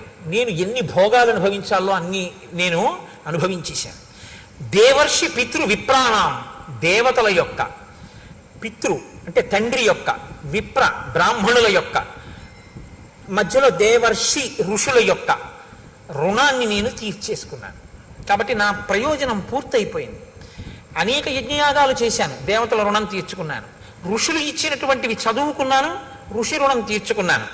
పితృదేవతలు నన్నెలా కన్నారో అలా నేను మిమ్మల్ని కన్నాను, వాళ్ళ రుణం తీర్చుకున్నాను. బ్రాహ్మణులకి విశేషమైన దానాలు చేశాను, దానివల్ల వాళ్ళ రుణం తీర్చుకున్నాను. నాకు అన్ని రుణాలు తీరిపోయాయి. కానీ రామ, ఈ మధ్య నాకు దుశ్శకునములు కనపడుతున్నాయి, పగటిపూట కనపడుతున్నాయి, స్వప్నంలో కనపడుతున్నాయి. అకస్మాత్తుగా ఉల్కలు నేల మీద పడుతున్నాయి. నా జాతకంలోకి సూర్యాంగారక రాహుభి, సూర్యుడు, అంగారకుడు, రాహువు ముగ్గురు కూడా నా జన్మ నక్షత్రాన్నంతటినీ కూడా ఆక్రమించి ఉన్నారు. కాబట్టి నేను ఉంటానా ఉండనా అన్నది అనుమానాస్పదం. నేను ఎంతకాలం ఉంటానో తెలియదు. దానితో పాటు నీతో ఒక మాట చెప్తాను. తద్యావదేవమే చేతో న విముంచతి రాఘవ తావదేవాభిషించస్వ చలాహి ప్రాణినామ్మతి. రామ, నిన్ను పిలిచి పట్టాభిషేకం చేస్తానన్నాను కదా రేపు పొద్దున్నే, అలా చెయ్యాలని అనుకుంటున్నాను. కానీ మనుష్యుల యొక్క మనస్సులు ఉన్నాయి చూసావు, ఇవి మారిపోతుంటాయి. కాబట్టి నా మనసు మళ్ళీ మారకముందే ఈ యవరాజ్య పట్టాభిషేకం అయిపోని. అలా ఎందుకు మారుతుంది నాన్నగారు మీ మనస్సు? అడగడు రాముడు. మారితే ఏమవుతుంది? ఇవ్వరు. ఇవ్వకపోతే ఏమవుతుంది? నేను ఆయన కొడుకునే, నాకు తండ్రి అంతే. కాబట్టి ఇంకెందుకు? నాకు ధర్మం ఏమిటి? నాన్నగారు చెప్తే రాజ్యం పుచ్చుకోవడం, నాన్నగారు వద్దంటే మానేయడం. కాబట్టి నా కలవరం ఏమిటి? ఊరుకుంటాడే. ఎవరు తొట్టుపడిపోతున్నాడు? దశరథుడు తొట్టుపడిపోతున్నాడు. ఇంకొక మాట అన్నాడు దాంతోపాటు, నాయన విప్రోషితశ్చ భరతో యవదేవ పురాదిత తావదేవాభిషేకస్తే ప్రప్తకాలో మతో మమ కామం ఖలు సతాం వృత్తే భ్రాతాతే భరతస్థిత జ్యేష్ఠానువర్తి ధర్మాత్మ సానుక్రోశో జితేంద్రియ కింటు చిత్తం మనుష్యాణం అనిత్యమితి మే మతి సతాంతు ధర్మ నిత్యానాం కృతశోభిచరాగవ. భరతుడు చాలా దూరదేశంలో ఉన్నాడు, వాళ్ళ తాతగారి దగ్గర ఉన్నాడు ప్రస్తుతం. భరతుడు వాళ్ళ మేనమామగారి ఇంటి నుంచి అయోధ్యకి వచ్చే లోపలే నీ పట్టాభిషేకం అయిపోవాలి. అంటే చిన్న విషయాన్ని బయట పెట్టాడు ఇక్కడ. భరతుడు వచ్చే లోపల ఎందుకు అయిపోవాలి? రాముడి తర్వాత వాడు భరతుడు. కానీ భరతుడికి రాజ్యం ఇవ్వవలసిన అవసరం ఉందన్నమాట. ఏదో రాముడు ఉండగా భరతుడికి ఎందుకు ఇవ్వాలి అంటే, భరతుడికి రాజ్యం ఇస్తానని దశరథుడు ఏదో మాట ఇచ్చి ఉండాలి. భరతుడికి ఆ మాట ఇచ్చినట్టు రామాయణంలో లేదు కాబట్టి భరతుణ్ణి కన్నా తల్లికి ఇచ్చి ఉండాలి, లేకపోతే ఆ పిల్లని తనకి ఇచ్చిన వాళ్ళకి ఇచ్చి ఉండాలి. అది వాళ్ళకి తెలియకుండా ఈ పట్టాభిషేకం అయిపోవాలి. ఎందుకంటే ఇప్పుడు పిల్లలు పుట్టాక రాముడి మీద వ్యామోహం పెరిగింది. పెద్దవాడు ధర్మాత్ముడు, ఏది చూసి రాముడికి ఇవ్వకుండా ఉండను. అందుకని ఇప్పుడు రాముడికి ఇచ్చేయడానికి, భరతుడికి ఇవ్వకుండా ఉండడానికి భరతుడు రాకుండా చేసేస్తాను అంటూ, నాయన అతను చాలా మంచివాడు, నిన్ను అనువర్తిస్తాడు, జ్యేష్ఠుడంటే ప్రేమ ఉన్నవాడు, గౌరవం ఉన్నాడు, భరతుడు తక్కువవాడని నేను అన్న చాలా మంచివాడు.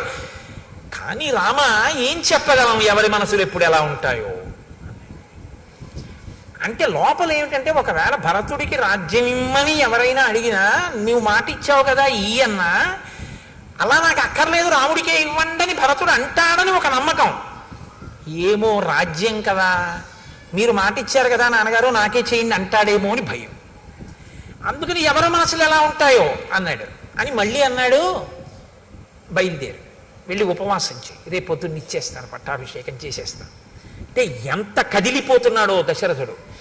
ఆ రాత్రి దశరథుడి జీవితంలో ఎంత భయం తొట్టుపాటు ఉన్న రాత్రో మీరు గమనించండి. కానీ మళ్ళీ వశిష్ఠ మహర్షిని పిలిచాడు. సీతారాములకి ఉపవాసం చెయ్యమని చెప్పావా, వెళ్ళు చెప్పిరా అన్నాడు. ఆయన ప్రత్యేక రథం వేసుకుని రాముడి అంతఃపురానికి వెళ్ళారు. వశిష్ఠ మహర్షే వచ్చారని తెలుసుకుని రామచంద్రమూర్తి గబగబా బయటికి వెళ్ళి వశిష్ఠ మహర్షికి నమస్కారం చేసి చెయ్యిచ్చి రథంలోంచి కిందకి దింపారు గౌరవానికి. దింపి లోపలికి తీసుకెళ్లారు, కూర్చోపెట్టారు. ఆయన అన్నారు, ఇత్యుక్త్వా సతదారామం ఉపవాసం యతవ్రతం మంత్రవత్కారయామాస వైదేహ్యా సహితం ముని. నాయనా నీకో మంత్రం ఇస్తున్నాను, నువ్వు ఉపవాసం చెయ్యి అన్నారు. మనకి ఇవాళ రేపు ఉపవాసం అంటే ఏమిటి అంత అల్లరి ఉంటుందా అనిపిస్తుంది మనకి. కానీ చిత్రం ఏమిటో తెలుసా అండి, అసలు ఉపవాసం అన్న మాట ఎందుకు వచ్చిందో మీరు తెలుసుకోవాల్సి ఉంటుంది. ఉప అంటే సమీపమునందు, వసి అంటే నివసించుట. ఉపవాసము అనేటటువంటిది ఎప్పుడు పడితే అప్పుడు చెయ్యమని శాస్త్రం చెప్పలేదు. ఇది మీరు బాగా గమనించాలి. మొదట ఉపవాసము అన్నది ఎందుకు వచ్చిందో తెలుసా అండి, బాధను గుర్తెరుగుట కొరకు. ఇది ముందు తెలుసుకోవాలి. ఎందుకు గుర్తెరుగుట కొరకు అంటే, తినగలిగి తినకూడదు. మీరు తినగలరు, ఆకలి ఉంది కానీ తినరు. ఇప్పుడు బాధ వేస్తుందా వేద, ఆకలి వేస్తుందా వేద, వేసేస్తుందా టైంకి, కానీ మీరు తినరు. ఇప్పుడు నీరసంగా ఉంటుందా ఉండదా, ఉంటుంది. జాగరణ ఎందుకు చేయాలి, నిద్ర వస్తుంది కానీ పడుకోరు. ఎందుకు పడుకోరు, ఇంట్లో అన్నీ ఉన్నాయి, చక్కగా పడకుంది అన్నీ ఉన్నాయి కానీ పడుకోరు.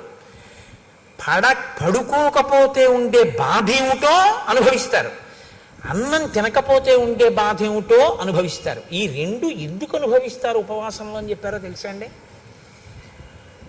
శరీరంలోంచి జీవుడు నిష్క్రమిస్తాడు, ఏదో ఒకనాడు వెళ్ళిపోవాలి, తప్పదు, ఇందులోంచి వెళ్ళిపోతాడు.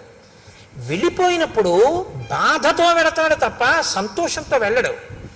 వెళ్ళిపోయేటప్పుడు చాలా సుఖంగా ఉంటుందని మీరు అనుకోవద్దు, చాలా బాధగానే ఉంటుంది.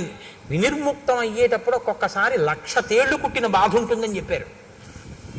ఆ వినిర్ముక్తమైనప్పుడు బాధలో ఈశ్వరుడు ఎలా గుర్తొస్తాడు మీకు, ప్రయత్నపూర్వకంగా బాధలో ఈశ్వర స్మరణ మీరు అలవాటు చేసుకోవాలి. కాబట్టి తినగలిగి తినకుండా ఈశ్వర స్మరణ, పడుకోగలిగి పడుకోకుండా ఈశ్వర స్మరణ, అది జాగరణ ఉపవాసం. అది అందుకొచ్చింది. అది మీ ఇష్టం వచ్చినట్టు చేశారనుకోండి, ఈ శరీరాన్ని బాధ పెట్టిన పాపం మీ ఖాతాలో వేస్తారు. మరి ఉపవాసం ఎప్పుడు చెయ్యాలి, మీ ఇష్టం కాదు, శాస్త్రం నిర్ణయం చేసింది ఎప్పుడు చెయ్యాలో. ఒక్క ఏకాదశి నాడు మాత్రమే ఉపవాసం చెయ్యాలి. ఏకాదశి తిథి ఉపవాసం, ద్వాదశి పారణ. సూర్యోదయం అవగానే ఎంత తొందరగా వీలైతే అంత తొందరగా భోజనం చేసేయాలి. యంత్రాలని కూడా ఏం చేస్తా అంటే షట్ డౌన్ అని ఆఫ్ చేస్తారు కొన్నాళ్ళు, ఓ 2 రోజులు విశ్రాంతిని ఇస్తారు, ఘర్షణ పుట్టేస్తుందని. మీరు ఈ శరీరంలో కొన్నింటిని ఆపడం మీ తరం కాదు, ఆపకూడదు కూడా. గుండె ఆపుతానంటే 2 రోజులు రెస్ట్ ఇస్తానంటే కుదరదు, ఊపిరితిత్తులు ఆపుతానంటే కుదరదు. కానీ అన్ని అవయవాలకి కావలసినటువంటి రక్తాన్ని తయారు చేయడానికి, తీసుకున్న పదార్థాన్ని జీర్ణం చెయ్యడానికి ఈ వ్యవస్థ నిరంతరం పనిచేస్తుంది. నిరంతరం పనిచేసే ఈ వ్యవస్థకి విశ్రాంతినిస్తే అది మరింత సంతోషంగా పనిచేస్తుంది. ఈ శరీరానికి అన్నం ఇవ్వడం ఆపి భగవత్ కీర్తనామృతంతో దీన్ని నింపుతారు. ఆ ఉపవాసం అన్నాడు. భజనామృతము, భజన చేత అమృతం, స్తోత్రామృతము, స్తోత్రములతో అమృతం, ధ్యానామృతము, ధ్యానము చేత అమృతం. తప్ప ఉపవాసం ఉండి ఆఫీస్కి వచ్చేసానంటే అని వెళ్ళిపోకూడదు. ఉపవాసం కాదు. అది ఏమిటవుతుందో తెలుసా అండి? తినగలిగి తినకుండా ఉండి ఒకనాడు కిందటి జన్మలో నువ్వు అన్నం తించదు అనుకుంటే ఆ వ్యవధిలో ఉపవాసం ఉండాలి. ఏదో ఒక ఆయన ఉన్నాడు, ఒక 6 గంటల కన్నా ఆయన తినకుండా ఉండకూడదు. కాబట్టి ఇప్పుడు 6 గంటలు మాత్రమే ఉండి శరీరము పడిపోకుండా నిలబెట్టడానికి వీలైనటువంటి సాత్విక పదార్థంతో శరీరాన్ని నింపాలి. ఎంత తింటే కన్ను పడిపోతుందో, ఆవలింత వస్తుందో అంత తినకుండా, ఎంత తింటే కడుపు నిండిపోయి కన్ను పడిపోకుండా ఉండి శరీరం నిలబడుతుందో, ఈశ్వరారాధనకి యోగ్యతతో ఉంటుందో అంత మాత్రమే పెట్టాలి. అంటే ఒక యాపిల్ పండు తిను, ఒక గ్లాస్ పాలు తాగు, తప్పులేదు. అసలండి నేను ఉపవాసం, నేను స్పృహ తప్పిపోయినా తినను, నా షుగర్ రేటింగ్ పడిపోయి నేను కోమాలోకి వెళ్ళిపోయినా తినను అన్నారనుకోండి, అది ఉపవాసము కాదు. మీరు బాగా గుర్తుపెట్టుకోండి, అది శరీరమును శోషింపచేయుట. అలాగని నేను ఉండలేనండి అని ఎప్పుడూ తినేయకూడదు. ఎప్పుడో అప్పుడు ఉపవాసం ఉండాలి. 3 గంటలు ఉండగలవా? ఉండు. 4 గంటలు ఉండగలవా? ఉండు. అరగంట ఉంటానండి అని చెప్పి ఇడ్లీ 8 తినేది 8:30కి తినేయకూడదు.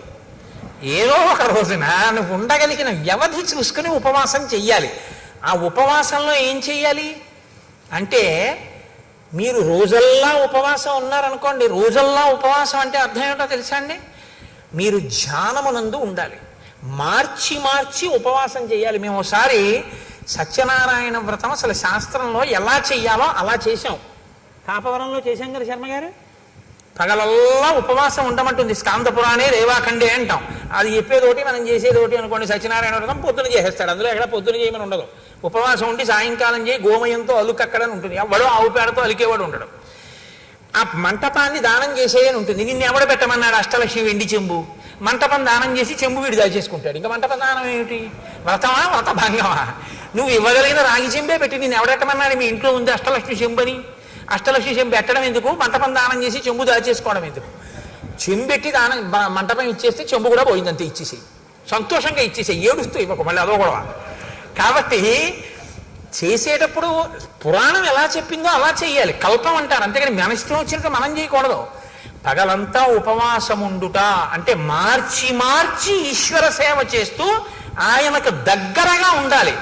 తిన్నది కూడా ఆయన ప్రసాదం తినాలి. ఆయనకి పెట్టగా మిగిలినది తినాలి. అంతేకాని మనకని వండుకుని తినేసింది కాకూడదు. ఆ రోజున ఈశ్వరుడికి పెట్టగా మిగిలిందంటే ఏంటి? 4 సమోసాలు నైవేద్యం పెట్టానండి తిన్నానండి అనకూడదు. ఈశ్వరుడికి పెట్టగా మిగిలిందంటే ఏమిటో తెలుసా అండి? చెరువు ఎప్పుడూ మిగలకుండా ఉండకూడదని శాస్త్రం కదండి. హవిష్యం యజ్ఞం చేసేటప్పుడు, హోమం చేసేటప్పుడు సరిపోయేటంత ఉండకూడదు, కొంచెం ఎక్కువ ఉండాలి. హవిష్య పాత్రలో హవిష్యం మిగలాలి ఎప్పుడు కూడా. అది వేస్తారు. మిగిలిన హవిష్యం ఉంటుంది, దానికి రుచి ఏమి ఉండదు. అదేం దాంట్లో మిరియాలు, ఉప్పు, కారం అన్నీ వేసుకుని ఏం తయారు చేసుకోరు. అదేదో కమ్మగా ఉంటుంది అంతే, పచనం చేసి ఉంటుంది. అది దాన్ని ఇంట్లో హోమం చేసేసిన తర్వాత పాత్రలో మిగిలిపోయిన హవిష్యం ఏది ఉంటుందో దాన్ని తినాలి ఆ రోజున. అందుకే ఓ మాట అంటారు, స్వామి పుష్కరిణీ స్నానం సద్గురో పాదసేవనం ఏకాదశి వ్రతంచాపి త్రయం అత్యంత దుర్లభం. ఏకాదశి వ్రతం ఎవడు చెయ్యడరా అంటారు. ఇదే కారణం. ఇలా చేస్తే ఒక్క ఏకాదశి వాడి జీవితం సంస్కరింపబడుతుందంటారు, ఈశ్వరానుగ్రహం కలుగుతుందని. కాబట్టి ఉపవాసం ఏమిటో చెప్పిరా నా కొడుక్కి కోడలకి అన్నాడు. ఎందుకు చెప్పాలి? మా అబ్బాయికి తెలుసు, మా కోడలికి తెలియదు. మా అబ్బాయి చేత మా కోడలికి చెప్పిస్తే అమ్మ బాబోయ్ ఇవాళ ఉపవాసమా అంటే మావాడు చిన్నపుచ్చుకుంటాడు. కులగురువు కదా, ఇద్దరినీ కూర్చోబెట్టి నువ్వు చెప్పాలి ఇలా చెయ్యండి అని. ఏమో తెలుసున్నది ఎక్కడైనా సరిగ్గా ఆచరించలేకపోతాడో. ఈశ్వరానుగ్రహం రాముడికి బాగా ఉండాలి, ఉపవాసం చెయ్యాలి, అందుకని వెళ్ళు. ఉపవాసం చేసిన రోజు రాత్రి భార్యతో కలిసే పడుకోవాలి, కానీ మనసు కదలకూడదు. మనసు కదలకుండా పడుకోవాలంటే పూజామందిరంలో పడుకోవాలి. పూజామందిరంలో దర్భాసనం వేసుకుని పడుకోవాలి భార్యతో కలిసి. తప్ప ఆవిడతో కలిసి పడుకుంటే నా ఉపవాసం పాడైపోతుందండి అని ఇద్దరు చెరో గదిలో పడుకోకూడదు. ఇంకా నువ్వు ధర్మబద్ధమైన దాంపత్యం ఏం చేస్తావు? దర్భాసనం వేసుకుని ఇద్దరు పూజామందిరంలో పడుకుంటే ఆవిడ నీ పక్కనున్నా నీ మనసు కదలకూడదు. ఈశ్వర పాదముల దగ్గర నేను పడుకున్నాను, ఉపవసించి ఉన్నానని పడుకోవాలి. ఇది ఉపవాసం అని చెప్పిరా వశిష్ఠ. అలా మా వాడు చేస్తే బాగా ఈశ్వరానుగ్రహం కలుగుతుంది.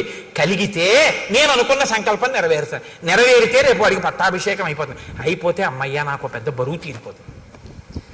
రాముడి వైపు నుంచి ఈశ్వరానుగ్రహాన్ని పరిపుష్టం చేస్తున్నాడు దశరథుడు. చేస్తున్నాడా, మనకి నేర్పుతున్నాడా ఉపవాసం అంటే ఏమిటో? మనకి అంటే మీరు నేర్చుకోక్కర్లేదు, మీరు పెద్దలు, మీకు అన్నీ తెలుసు. నాబోటి గారి గురించి నేను మాట్లాడేది. కాబట్టి ఉపవాసం అంటే ఏమిటో తెలుసుకోవాలంటే మనం రామాయణం అయోధ్యకాండ చదవాలి. మీరు ఏ చిన్న విషయాన్ని తెలుసుకోవాలన్నా రామాయణంలోకే చూడాలి. రామాయణంలో ఉండని ధర్మం మీకేం ఉండదు. కాబట్టి ఉపవాసం అంటే ఇది అని తెలుసుకుని చేస్తే అది ఉపవాసం, అది తెలుసుకోకుండా చేస్తే ఇంకోలా ఉంటాయి ఉపవాసాలు. కాబట్టి వెళ్ళవయ్యా, వెళ్ళి అలా చేయించు అన్నారు. ఇప్పుడు రాముడు ఏం చేశాడు అన్నారు అంటే, మహానుభావుడు ఆయన శేషంచ హవిషస్తస్య ప్రాశ్యాశా స్యాత్మన ప్రియం. ఆయన రాత్రి పడుకున్నప్పుడు దర్భాసనం వేసుకుని భార్యతో కలిసి దేవాలయంలో పడుకున్నాడు, విష్ణు భగవానుడి దేవాలయంలో. ఉదయం వేళ స్నానం చేసి గాయత్రి చేసి సంధ్యావందనం చేసుకుని, రాత్రి కదండి చెప్పాడు ఉపవాసం చేయమని. అందుకని ఆ రాత్రి ఉపవాసం చెయ్యాలంటే పదార్థం తినాలి కాబట్టి హోమం చేసి శ్రీమన్నారాయణుడి పేరు మీద యాగం చేసి ఆ యాగానికి వండినటువంటి హవిష్య పాత్రలో మిగిలినటువంటి హవిష్యాన్ని రాముడు తిన్నాడు.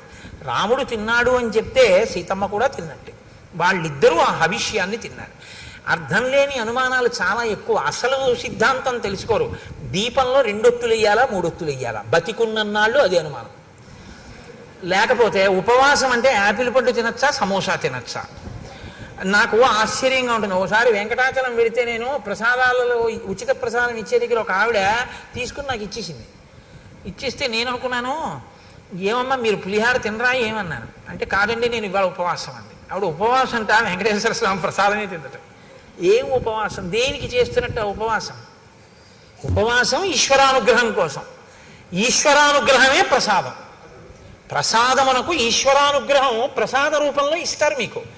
అది తింటే అదే మీ మనసు అవుతుంది. మనసులో బుద్ధి వస్తుంది, బుద్ధి వలన ఆలోచన వస్తుంది, ఆలోచన వలన ఈశ్వరానుగ్రహంతో కూడిన ఆలోచన వలన మీ ఆపదకి పరిష్కారం దొరుకుతుంది, పరిష్కారం వల్ల మీరు గట్టెక్కుతారు. కాబట్టి ప్రసాదం తినండి అంటారు. ప్రసాదం వదిలేస్తే సత్యనారాయణ స్వామి వారి వ్రతకథలో కూతురు అల్లుడి గారి పడవ మామగారి పడవ మునిగిపోయి అంటారు. అంటే ఆ శాడిస్తే సత్యనారాయణ స్వామి ప్రసాదం తినని వాడు ఎవడు పడవలు ముంచేద్దామని చూస్తాడనే దాని అర్థం. అంటే ఈశ్వరానుగ్రహాన్ని వదిలేసుకుంది కాబట్టి పడవ మునిగిపోయింది, పుచ్చుకుంది కాబట్టి లేచింది. ప్రసాదం అనగా ఈశ్వరానుగ్రహము, అది తెలుసుకో. కాబట్టి ఇప్పుడు ప్రసాదము అంటే నిబద్ధత, ఈశ్వరానుగ్రహం తినాలి. కాబట్టి హోమం చేసిన తర్వాత మిగిలిన హవిష్యాన్ని ఉపవాసం అంటే ఇంత వండు తినకూడదు. ఇంత వండి మిగిలినటువంటి ఇంత చెరో కబలం పుచ్చుకున్నారు. పుచ్చుకుని ఏం చేశారు?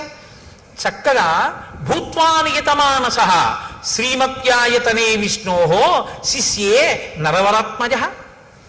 శ్రీ మహావిష్ణువు యొక్క దేవాలయంలో స్వామి పాదాల దగ్గర దర్భాసనం వేసుకుని సీతారాములిద్దరూ పడుకున్నారు ఆ రాత్రి. మరునాడు ఉదయం ఒక జాము ఉందనగానే లేచాడు, స్నానం చేశాడు, సంధ్యావందనం చేసుకున్నాడు, మనసు నిలబెట్టాడు, గాయత్రీ జపం చేశాడు. ఇంకా ఆ రాత్రి పూర్తయింది. పట్టాభిషేకం కోసం నాన్నగారి దగ్గరికి అంతఃపురానికి వెడతాడు. ఇది సీతారాములకు గడిచిన రాత్రి. అదే రాత్రి పౌరులకు ఎలా గడిచింది? వశిష్ఠ మహర్షి రాత్రి ఉపవాసం గురించి చెప్పి వెళ్ళిపోతున్నారట. రోడ్లు వచ్చేటప్పుడు విశాలంగా ఉన్నాయి, వెళ్ళేటప్పుడు ఇరుగ్గా ఉన్నాయి అన్నారు. ఎందుకని? ఇళ్లలో వాళ్ళందరూ వీధిలోకి వచ్చారు. ఎందుకు వచ్చారు? ఒరే మీరు విన్నారా, పట్టాభిషేకం ప్రకటించేశారట, రామచంద్రమూర్తికి పట్టాభిషేకంట, తెల్లవారితే పట్టాభిషేకంట. అందరూ బయటకు వచ్చేసారు, ముగ్గులు పెట్టేశారు, దీప వృక్షాలు పెట్టేశారు. రేపు అంతా అవుతుందో ఏమిటో, బాగా కనపడాలి కదా, దీపాలతో వృక్షాలు పెట్టేశారు, ఇంటింటా పతాకాలు ఎత్తేశారు, ముగ్గులు వేసేశారు, పండగలు చేసేశారు. రాత్రికి రాత్రి నటులందరూ నాటకాలు వేసేశారు, గాయకులు పాటలు పాడేశారు, నృత్యం చేసేవాళ్ళు నృత్యం చేసేస్తున్నారు, పిల్లలు కేరింతలు కొట్టేస్తున్నారు. నలుగురు కలిస్తే రామో రామో రామ, ఏమి రాముడు ఏమి రాముడు, రాముడికి పట్టాభిషేకం, రేపే యమరాజ్య పట్టాభిషేకం, రామచంద్రమూర్తికి పట్టాభిషేకం అవుతుంది భద్రగజం మీద, ఇదిగో తెల్లగొడుగు మీద ఇలాగే పెడతాడు, మనందరం పెడతాం. ఆహా ఏమి భాగ్యం ఏమి భాగ్యం. ఎక్కడ చూసిన జనం, దాని మధ్యలో నదిని మధ్యలోంచి చీల్చినట్టు వశిష్ఠుడి రథం జనం మధ్యలోంచి వెళ్తే అటు ఇటు తప్పుకున్నట్ట.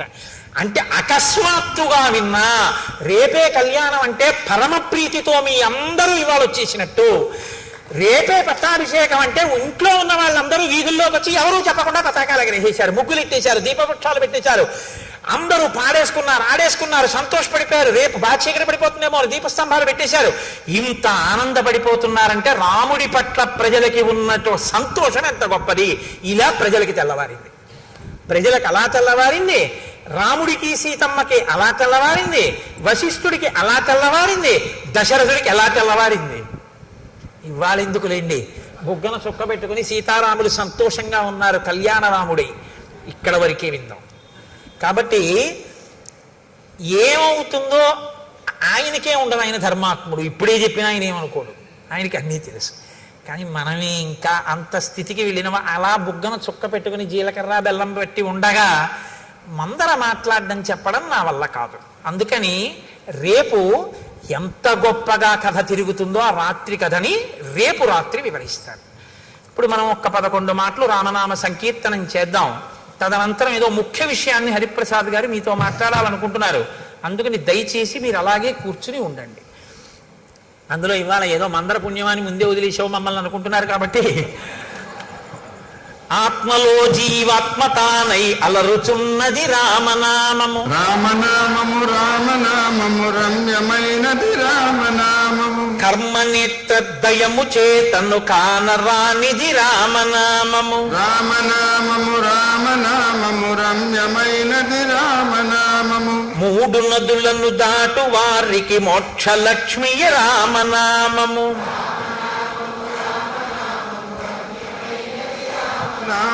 త్రిపుట మధ్యమునందు వెలిగే జ్ఞాన జ్యోతియే రామనామము, రామనామము రామనామము రమ్యమైనది రామనామము, దూరదృష్టియులేని వారికి దుర్లభము శ్రీరామనామము. రామనామము రామనామము అగరత్తులు పెట్టారు, ఎక్కడో కొండలు అడిపోతే నాకు కంఠం పట్టేస్తుంది.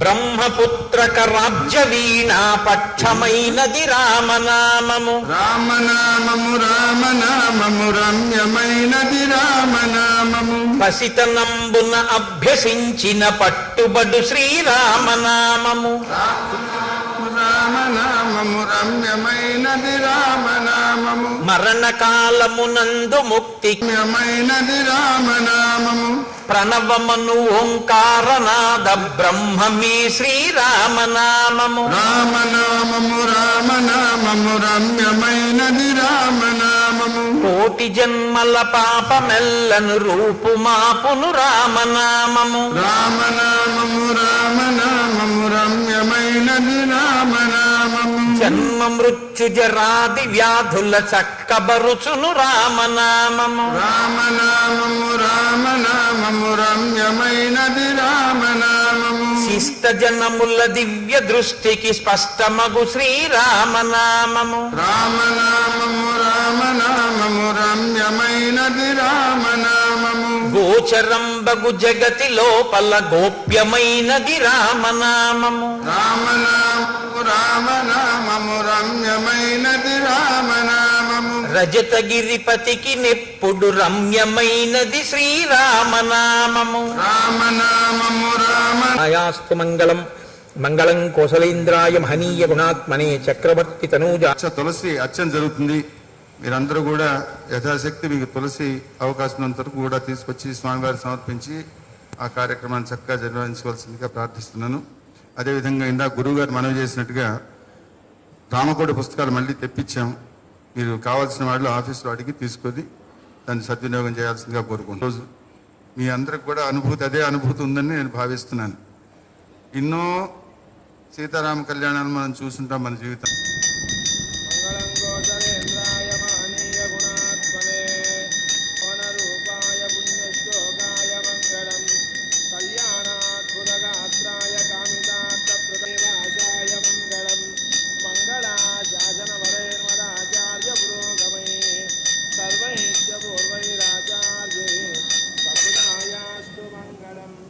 जय श्रीमद् रमारमण गोविंद नमः पार्वती पते हर हर महादेव वेणुकोंडलवाड वेंकटरमण।